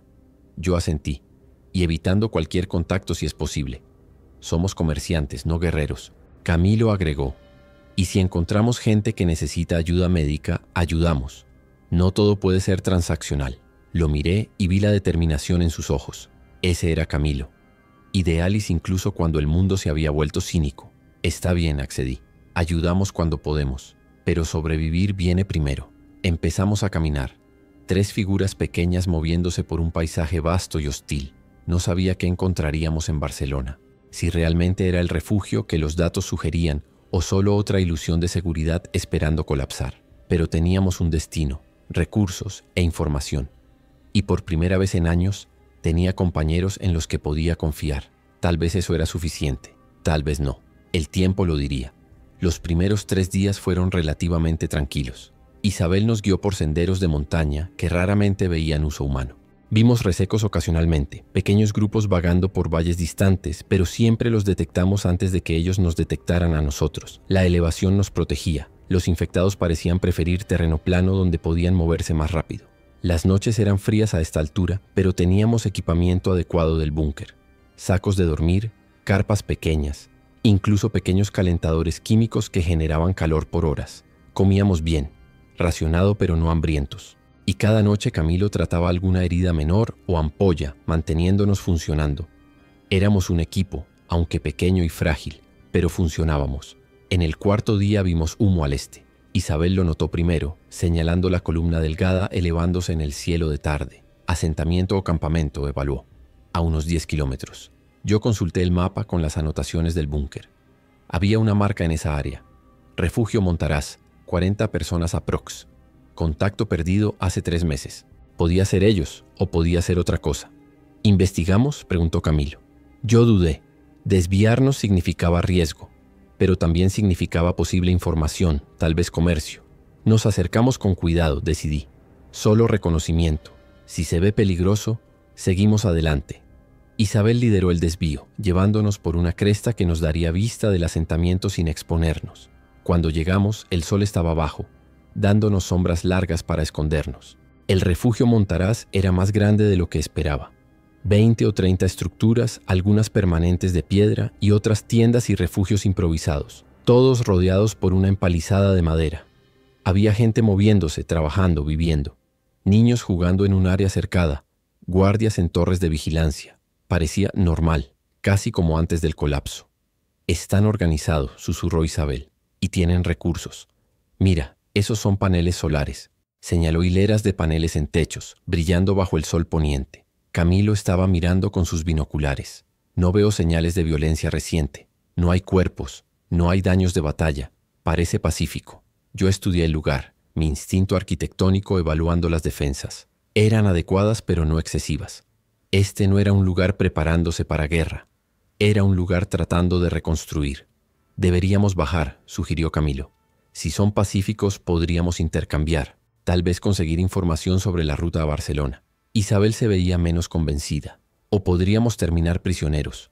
No todos los asentamientos son hospitalarios con extraños. Yo pesé las opciones. Teníamos suministros suficientes para continuar sin contacto, pero la información sobre el territorio adelante sería valiosa. Y honestamente, parte de mí quería ver si todavía existía algo parecido a la humanidad decente en este mundo. Bajamos, decidí, pero con precaución.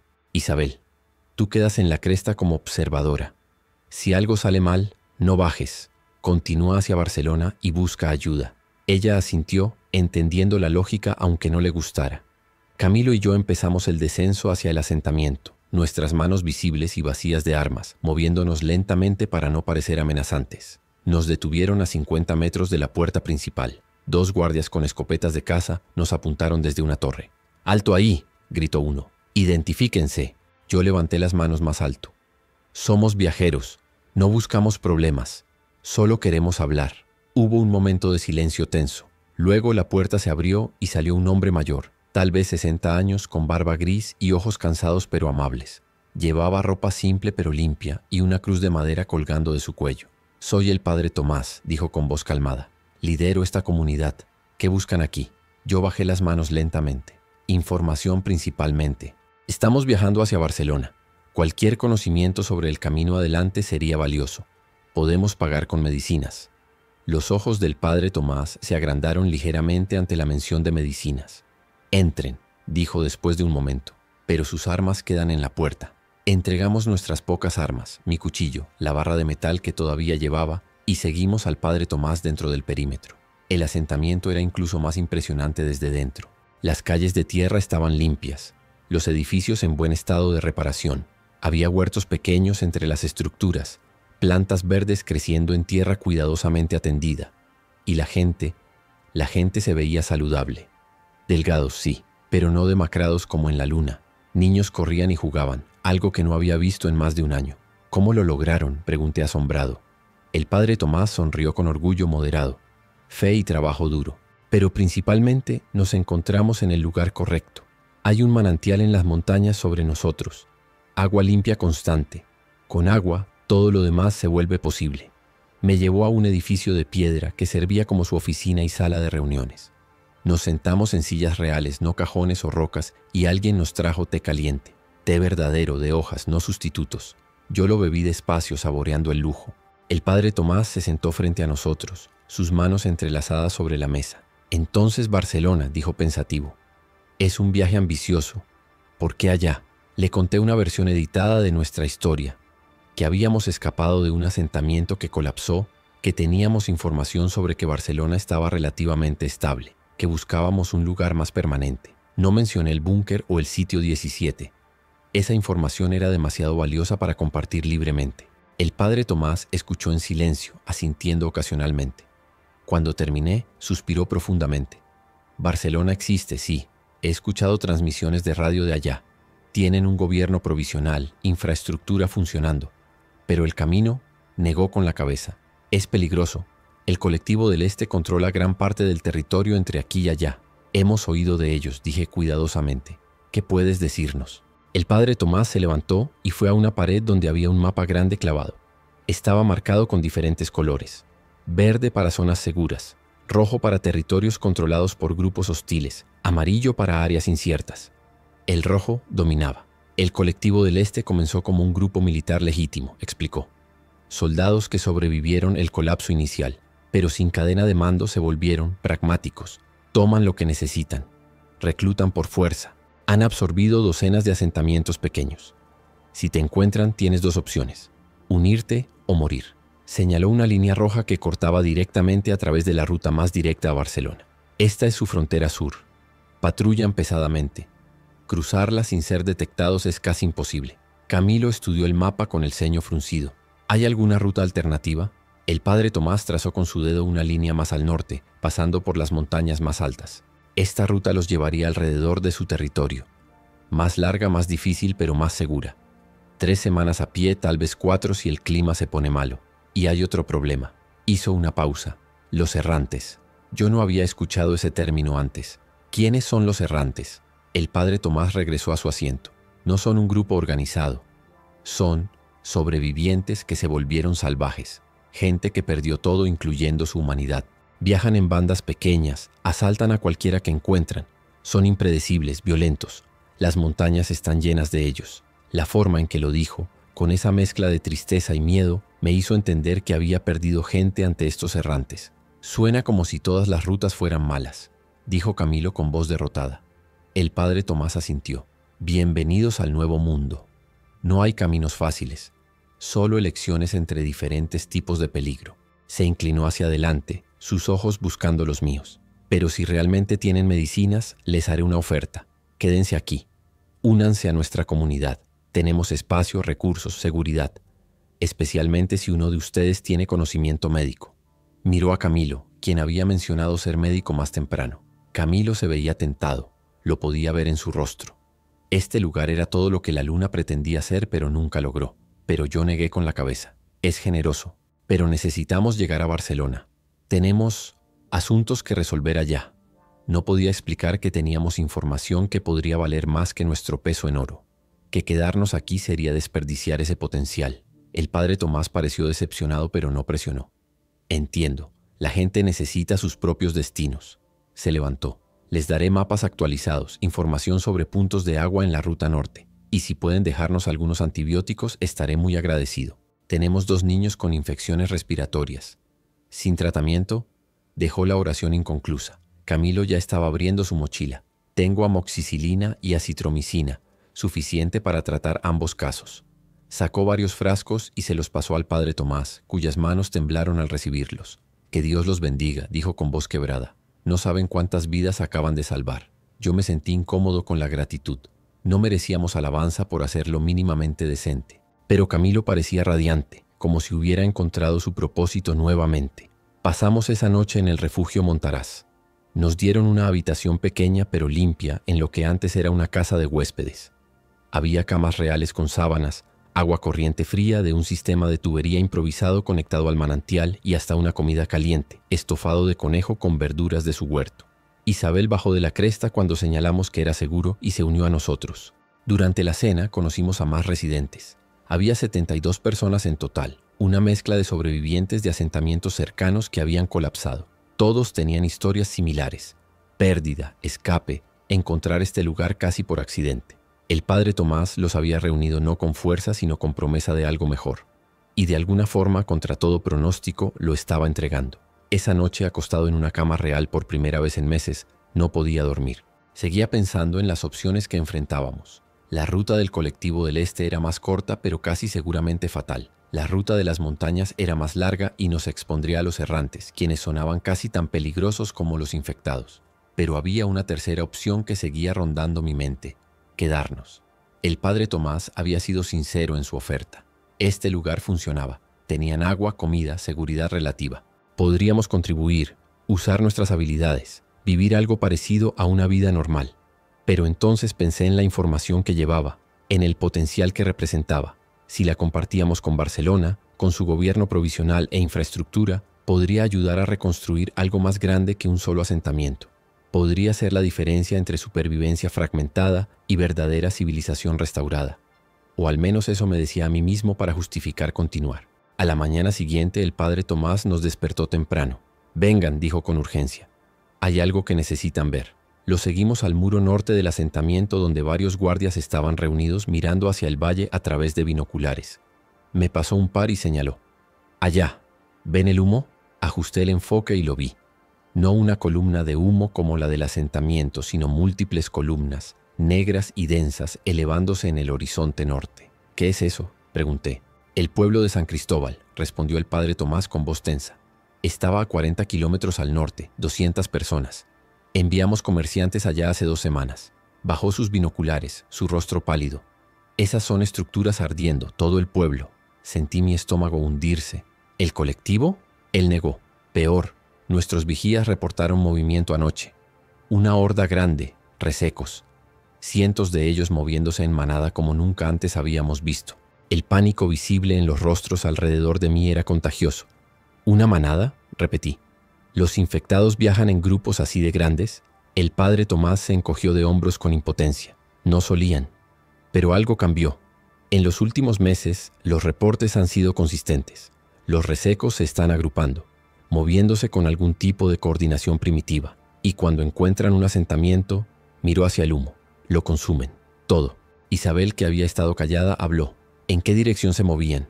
Un guardia respondió. Sur, directamente hacia nosotros. El silencio que siguió fue absoluto. Sur significaba aquí.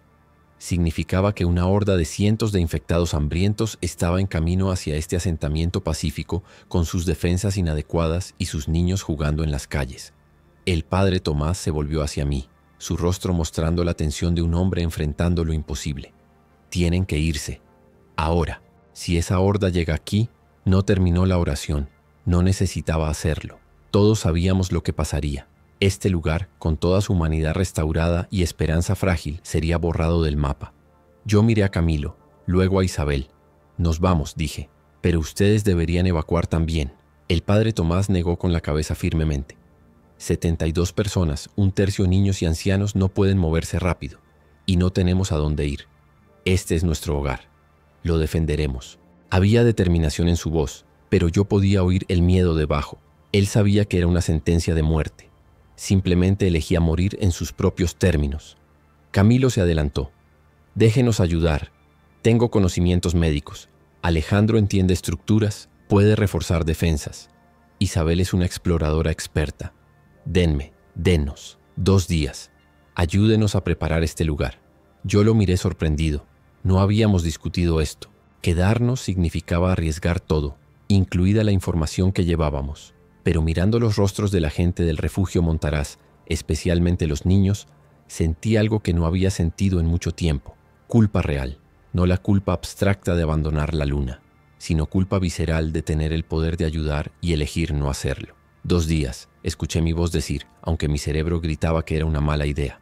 Haremos lo que podamos en 2 días, después tenemos que continuar. El padre Tomás me agarró ambas manos. Que Dios los bendiga a todos. Es más de lo que podíamos pedir. Las siguientes 48 horas fueron un torbellino. Yo inspeccioné cada metro de las defensas del asentamiento, identificando puntos débiles. La empalizada de madera era decente, pero tenía secciones podridas que un reseco decidido podría romper. Organicé equipos para reforzar esas secciones con vigas adicionales clavadas desde el interior.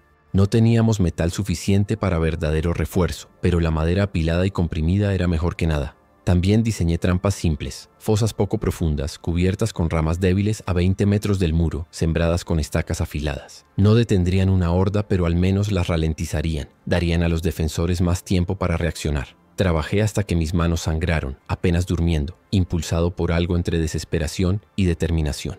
Camilo convirtió el edificio de la iglesia en un hospital de campaña improvisado. Organizó suministros médicos, la mayoría limitados, y entrenó a 3 residentes con conocimiento básico en primeros auxilios de emergencia. No podemos salvar heridas serias, me dijo durante una pausa breve. Pero infecciones menores, vendajes, control de hemorragias, eso podemos manejar. Estableció protocolos de triaje, algo brutal en su lógica. Salva a quien puedes salvar, no pierdas recursos en casos sin esperanza. Vi la forma en que eso lo carcomía, tener que pensar así, pero era necesario. Isabel trabajó con los guardias enseñándoles tácticas básicas de emboscada y movimiento furtivo. Si esto se pone feo, les dijo, no se queden y peleen hasta morir. Tomen a los niños, usen las rutas de escape que marqué, diríjanse a las cuevas del este. Sobrevivir es más importante que ganar. Los guardias la escuchaban con atención. Ella tenía esa autoridad tranquila que viene de experiencia real. La horda llegó al atardecer del segundo día. Los vigías la vieron primero. Una masa oscura moviéndose a través del valle, cientos de figuras arrastrándose y tropezando hacia el asentamiento. El sol poniente los iluminaba por detrás, convirtiéndolos en siluetas negras contra el cielo rojo. Parecía como si la tierra misma estuviera vomitando muertos. Dios mío, susurró alguien a mi lado en el muro. Yo conté lo que pude ver. Al menos 300, probablemente más ocultos detrás de la primera ola. Todos resecos, todos hambrientos, todos moviéndose con ese propósito terrible hacia la única fuente de carne viva en kilómetros. El padre Tomás estaba parado en el centro del asentamiento, rezando en voz alta. Algunos residentes rezaban con él, otros revisaban armas o abrazaban a sus seres queridos. Yo solo miré la horda acercarse, sintiendo ese entumecimiento familiar que venía antes del horror. «Todos a sus posiciones», grité, mi voz cortando el pánico creciente. Habíamos practicado esto. Los guardias a los muros con cualquier arma de rango que tuvieran, escopetas, arcos, incluso hondas. Civiles en edificios centrales, listos para evacuar si el muro caía. Camilo en su hospital improvisado, esperando los heridos que inevitablemente vendrían. Isabel coordinando las rutas de escape, asegurándose de que todos supieran hacia dónde correr, cuando no si cuando las cosas se pusieran feas. Yo me quedé en el muro con una lanza larga que había improvisado, sintiendo el peso de decisiones que me habían traído aquí. Podría haber estado a 100 kilómetros de distancia ahora, seguro en las montañas. En lugar de eso estaba parado en un muro de madera esperando ser inundado por muertos hambrientos. Mi vida siempre había sido sobre calcular riesgos, sobre tomar decisiones racionales. Esto no era racional, era estúpido, pero era lo correcto. La horda alcanzó las trampas que habíamos colocado. Docenas cayeron en los fosos, empalándose en las estacas, sus cuerpos momificados perforándose como papel, pero no se detuvieron. Los demás simplemente treparon sobre los caídos, usando sus cuerpos como puentes. Los guardias empezaron a disparar. Escopetas tronando, flechas silbando, cada disparo derribando un reseco. Pero por cada uno que caía, 3 más tomaban su lugar. Alcanzaron el muro en minutos. El impacto de cientos de cuerpos golpeando madera resonó como trueno. La empalizada se sacudió pero aguantó, por ahora. Empezaron a trepar, sus manos secas encontrando grietas y sostenimientos, sus cuerpos ligeros permitiéndoles ascender más rápido de lo que parecía posible. «Empújenlos de adelante», grité, usando mi lanza para clavar a uno que alcanzaba el borde. Su cráneo se aplastó con un crujido satisfactorio y cayó de vuelta a la masa abajo. Pero había demasiados. Por cada uno que empujábamos, 2 más aparecían. La sección de empalizada que yo había marcado como más débil empezó a crujir. «Se va a romper», gritó un guardia. Todos atrás de esa sección. Formamos una línea defensiva detrás del punto débil. Cuando la madera finalmente se dio con un crack explosivo, los resecos se derramaron a través de la brecha como agua. Yo lancé mi peso contra el primero que entró, usando la lanza como palanca para lanzarlo hacia atrás contra sus compañeros. Isabel apareció a mi lado con un hacha cortando con precisión brutal. Camilo estaba más atrás, arrastrando a un guardia herido hacia el hospital. Todo era caos, gritos, el olor a carne podrida y sangre fresca mezclándose en el aire. Y sabía con certeza absoluta que estábamos perdiendo. «Evacúen a los niños», grité hacia Isabel. Ella asintió y corrió hacia los edificios centrales. El plan de evacuación se activó. Residentes corriendo con mochilas, cargando niños, usando la puerta trasera que daba a las rutas de montaña. El padre Tomás estaba dirigiéndolos, todavía rezando, pero ahora también gritando órdenes. «Vayan, corran». Yo me quedé en la línea defensiva con los guardias, comprando tiempo precioso. Cada segundo ganado era otro civil escapando. Mi lanza se rompió. Agarré un machete de un guardia caído y seguí cortando. Brazos, cabezas, cualquier cosa que alcanzara el borde. Mis brazos ardían. El sudor me cegaba. Y los resecos seguían viniendo. La brecha en el muro se agrandaba a medida que más secciones colapsaban. Ya no estábamos defendiendo. Solo estábamos retrasando lo inevitable. «Alejandro, tenemos que irnos», gritó Camilo, apareciendo de algún lugar. Tenía sangre en su camisa. No podía decir si era suya o de alguien más. Yo miré alrededor. Los guardias estaban cayendo, abrumados. El asentamiento estaba siendo inundado. «Vayan», le grité de vuelta. «Llévense a los que puedan». Pero él me agarró del brazo con fuerza sorprendente. «No sin ti». Isabel apareció al otro lado. «Las rutas de escape están llenas. La mayoría salió. Solo quedamos nosotros y unos pocos rezagados. Vamos, ahora». Yo miré hacia atrás una vez más. El padre Tomás estaba parado en las escaleras de la iglesia, sosteniendo su cruz, rezando mientras los resecos lo rodeaban. Nuestros ojos se encontraron a través del caos. Él asintió una vez, una bendición y una despedida. Entonces la horda lo alcanzó y desapareció bajo una masa de cuerpos. Corrimos, los 3 juntos, a través de calles que habían sido pacíficas hace 2 días y ahora eran mataderos. Pasamos cuerpos, residentes que no habían corrido lo suficientemente rápido, guardias que habían hecho su último sacrificio. Alcanzamos la puerta trasera justo cuando colapsaba bajo el peso de los resecos trepando sobre ella. Isabel conocía otra ruta. Nos llevó a través de una brecha en la empalizada trasera, oculta por arbustos, que ella había identificado durante su exploración. Nos apretamos a través de ella, espinas rasgando nuestra ropa y piel, y salimos al bosque más allá. Detrás de nosotros, el refugio Montaraz ardía. Alguien había prendido fuego, ya sea para crear distracción o porque sabían que no quedaba nada que salvar. Las llamas se elevaban hacia el cielo nocturno, iluminando la masacre que acabábamos de sobrevivir. Corrimos por el bosque durante lo que se sintió como horas, pero probablemente fueron minutos.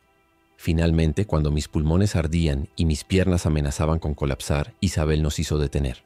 Estábamos en un claro pequeño, lo suficientemente lejos como para que los sonidos de la destrucción fueran solo ecos distantes. Nos colapsamos en el suelo, jadeando, temblando por adrenalina y shock. Ninguno habló por largo tiempo. ¿Qué había que decir? Habíamos sobrevivido. 72 personas habían vivido en ese asentamiento. Tal vez 30 escaparon. El resto estaba muerto o peor. Y nosotros habíamos ayudado, habíamos intentado, y no había sido suficiente. Nunca era suficiente. Yo me senté con la espalda contra un árbol, mirando el resplandor naranja en el horizonte, y sentí algo rompiéndose dentro de mí. No lágrimas. Hacía demasiado tiempo que no podía llorar. Solo un vacío frío, donde antes había vivido algo parecido a la esperanza. Pasamos esa noche sin dormir, sentados en ese claro, vigilando las sombras. Ninguno de nosotros confiaba en cerrar los ojos. Cada crujido de rama, cada susurro de viento nos hacía saltar. Isabel eventualmente se levantó y trepó a un árbol cercano para tener mejor vista del área. Camilo se sentó a mi lado limpiando mecánicamente sangre seca de sus manos con hojas húmedas. Salvamos algunas vidas, dijo finalmente, su voz ronca y quebrada. Los que escaparon están vivos por lo que hicimos. Yo quería creerle. Quería encontrar consuelo en esa matemática fría, pero todo lo que podía ver eran los rostros de los que no salvamos. El padre Tomás, parado en esas escaleras, aceptando su muerte con dignidad. Los guardias que habían peleado hasta el final para que otros pudieran correr. Los niños que probablemente no corrieron lo suficientemente rápido.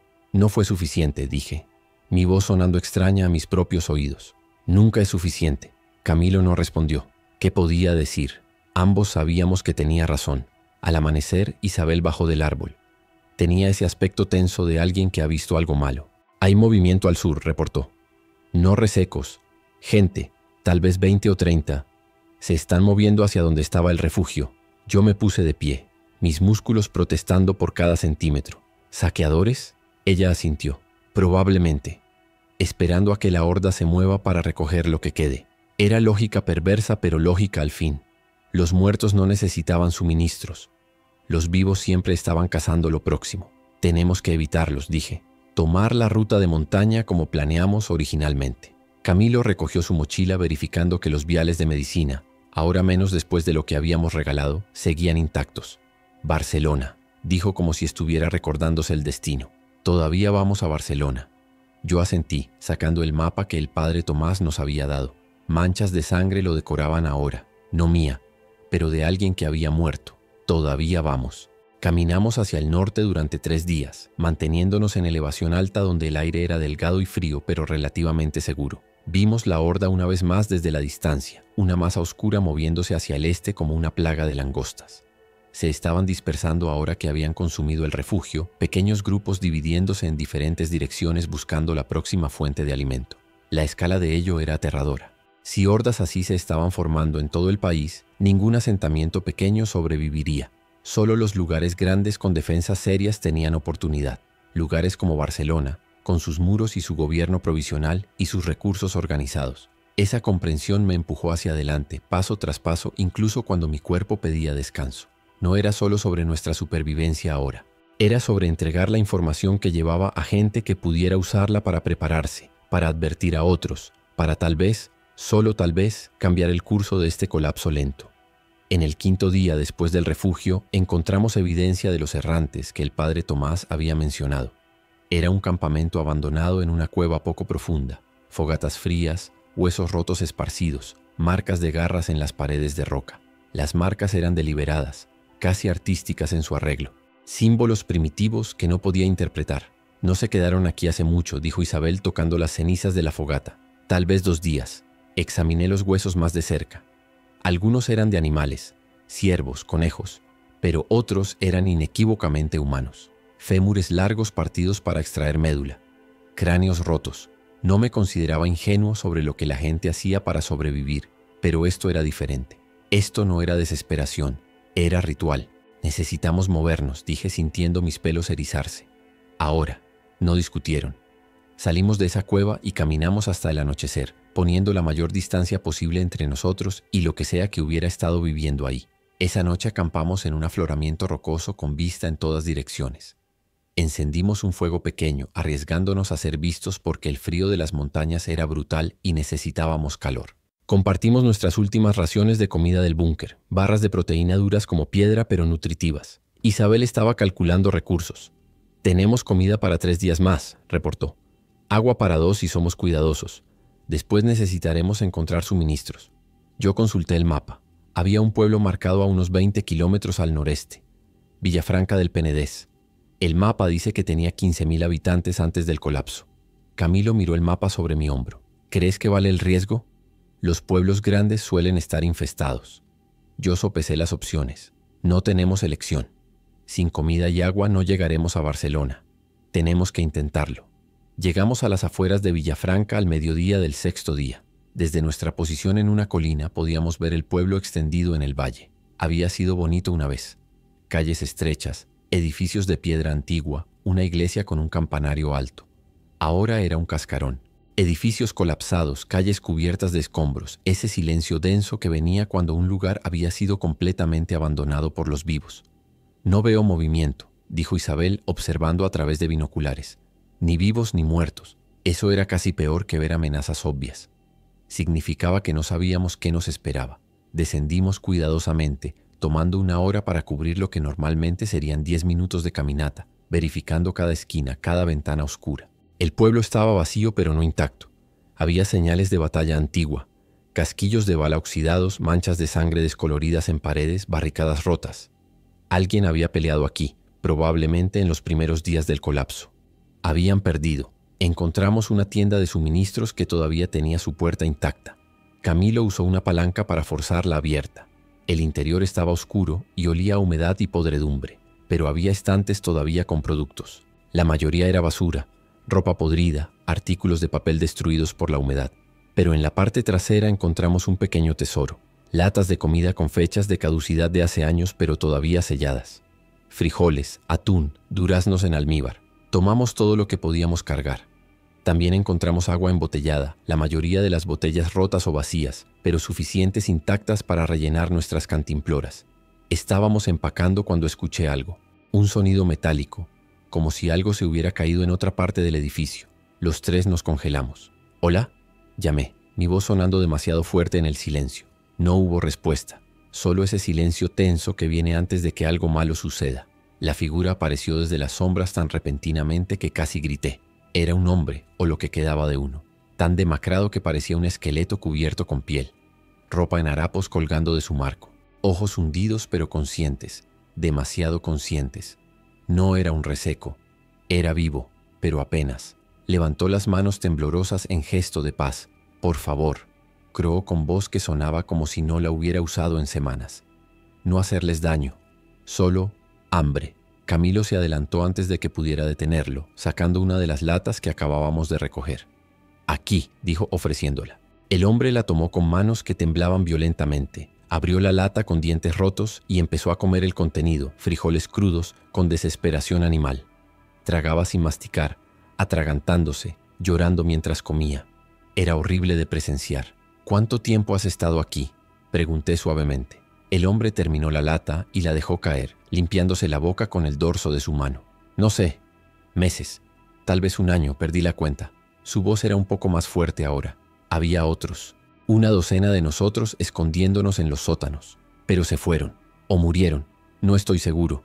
Yo me quedé, demasiado asustado para salir. Miró alrededor del lugar como si lo viera por primera vez. «He estado comiendo ratas, bebiendo agua de lluvia que se junta en las esquinas». Isabel le dio agua de su cantimplora. Él bebió agradecido. Pensé que nadie más quedaba. Pensé que era el último. Yo sentí una oleada de empatía mezclada con horror. Este hombre había sobrevivido un año en este cascarón de pueblo, completamente solo, comiendo ratas y bebiendo agua sucia. Y todavía estaba cuerdo de alguna forma. El espíritu humano era tanto increíble como terrible. «Ven con nosotros», dijo Camilo sin consultar a Isabel o a mí. «Vamos a Barcelona. Hay un asentamiento allá. Comida real. Seguridad». Los ojos del hombre se llenaron de lágrimas. «¿Barcelona?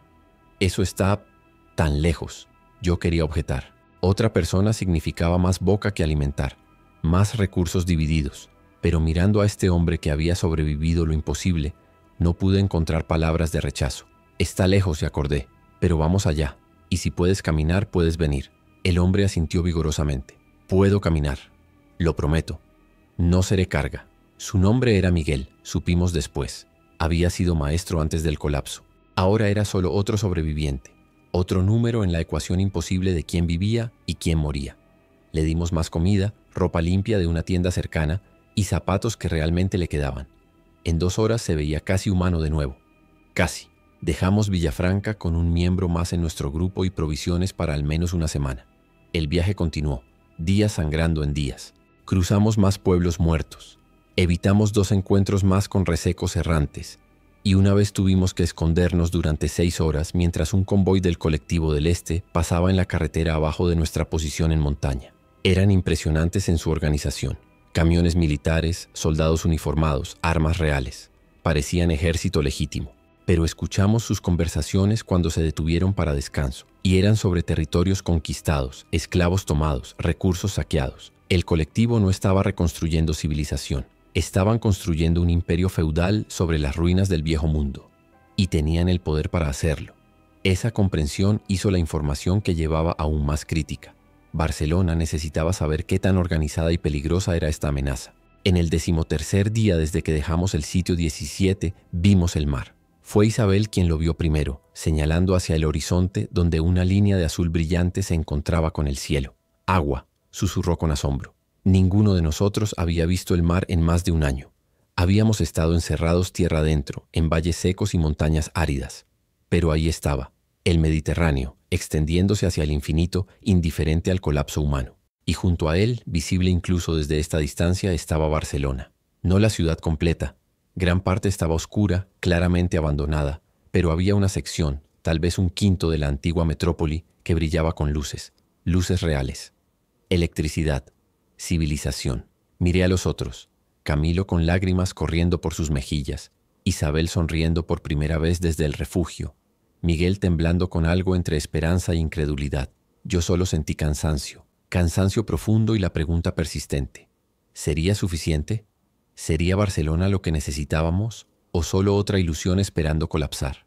Pero por ahora teníamos un destino visible. Teníamos información que valía algo. Teníamos vidas que habíamos salvado, incluyendo las nuestras, y cicatrices que probaban que habíamos sobrevivido lo peor que este mundo tenía para ofrecer.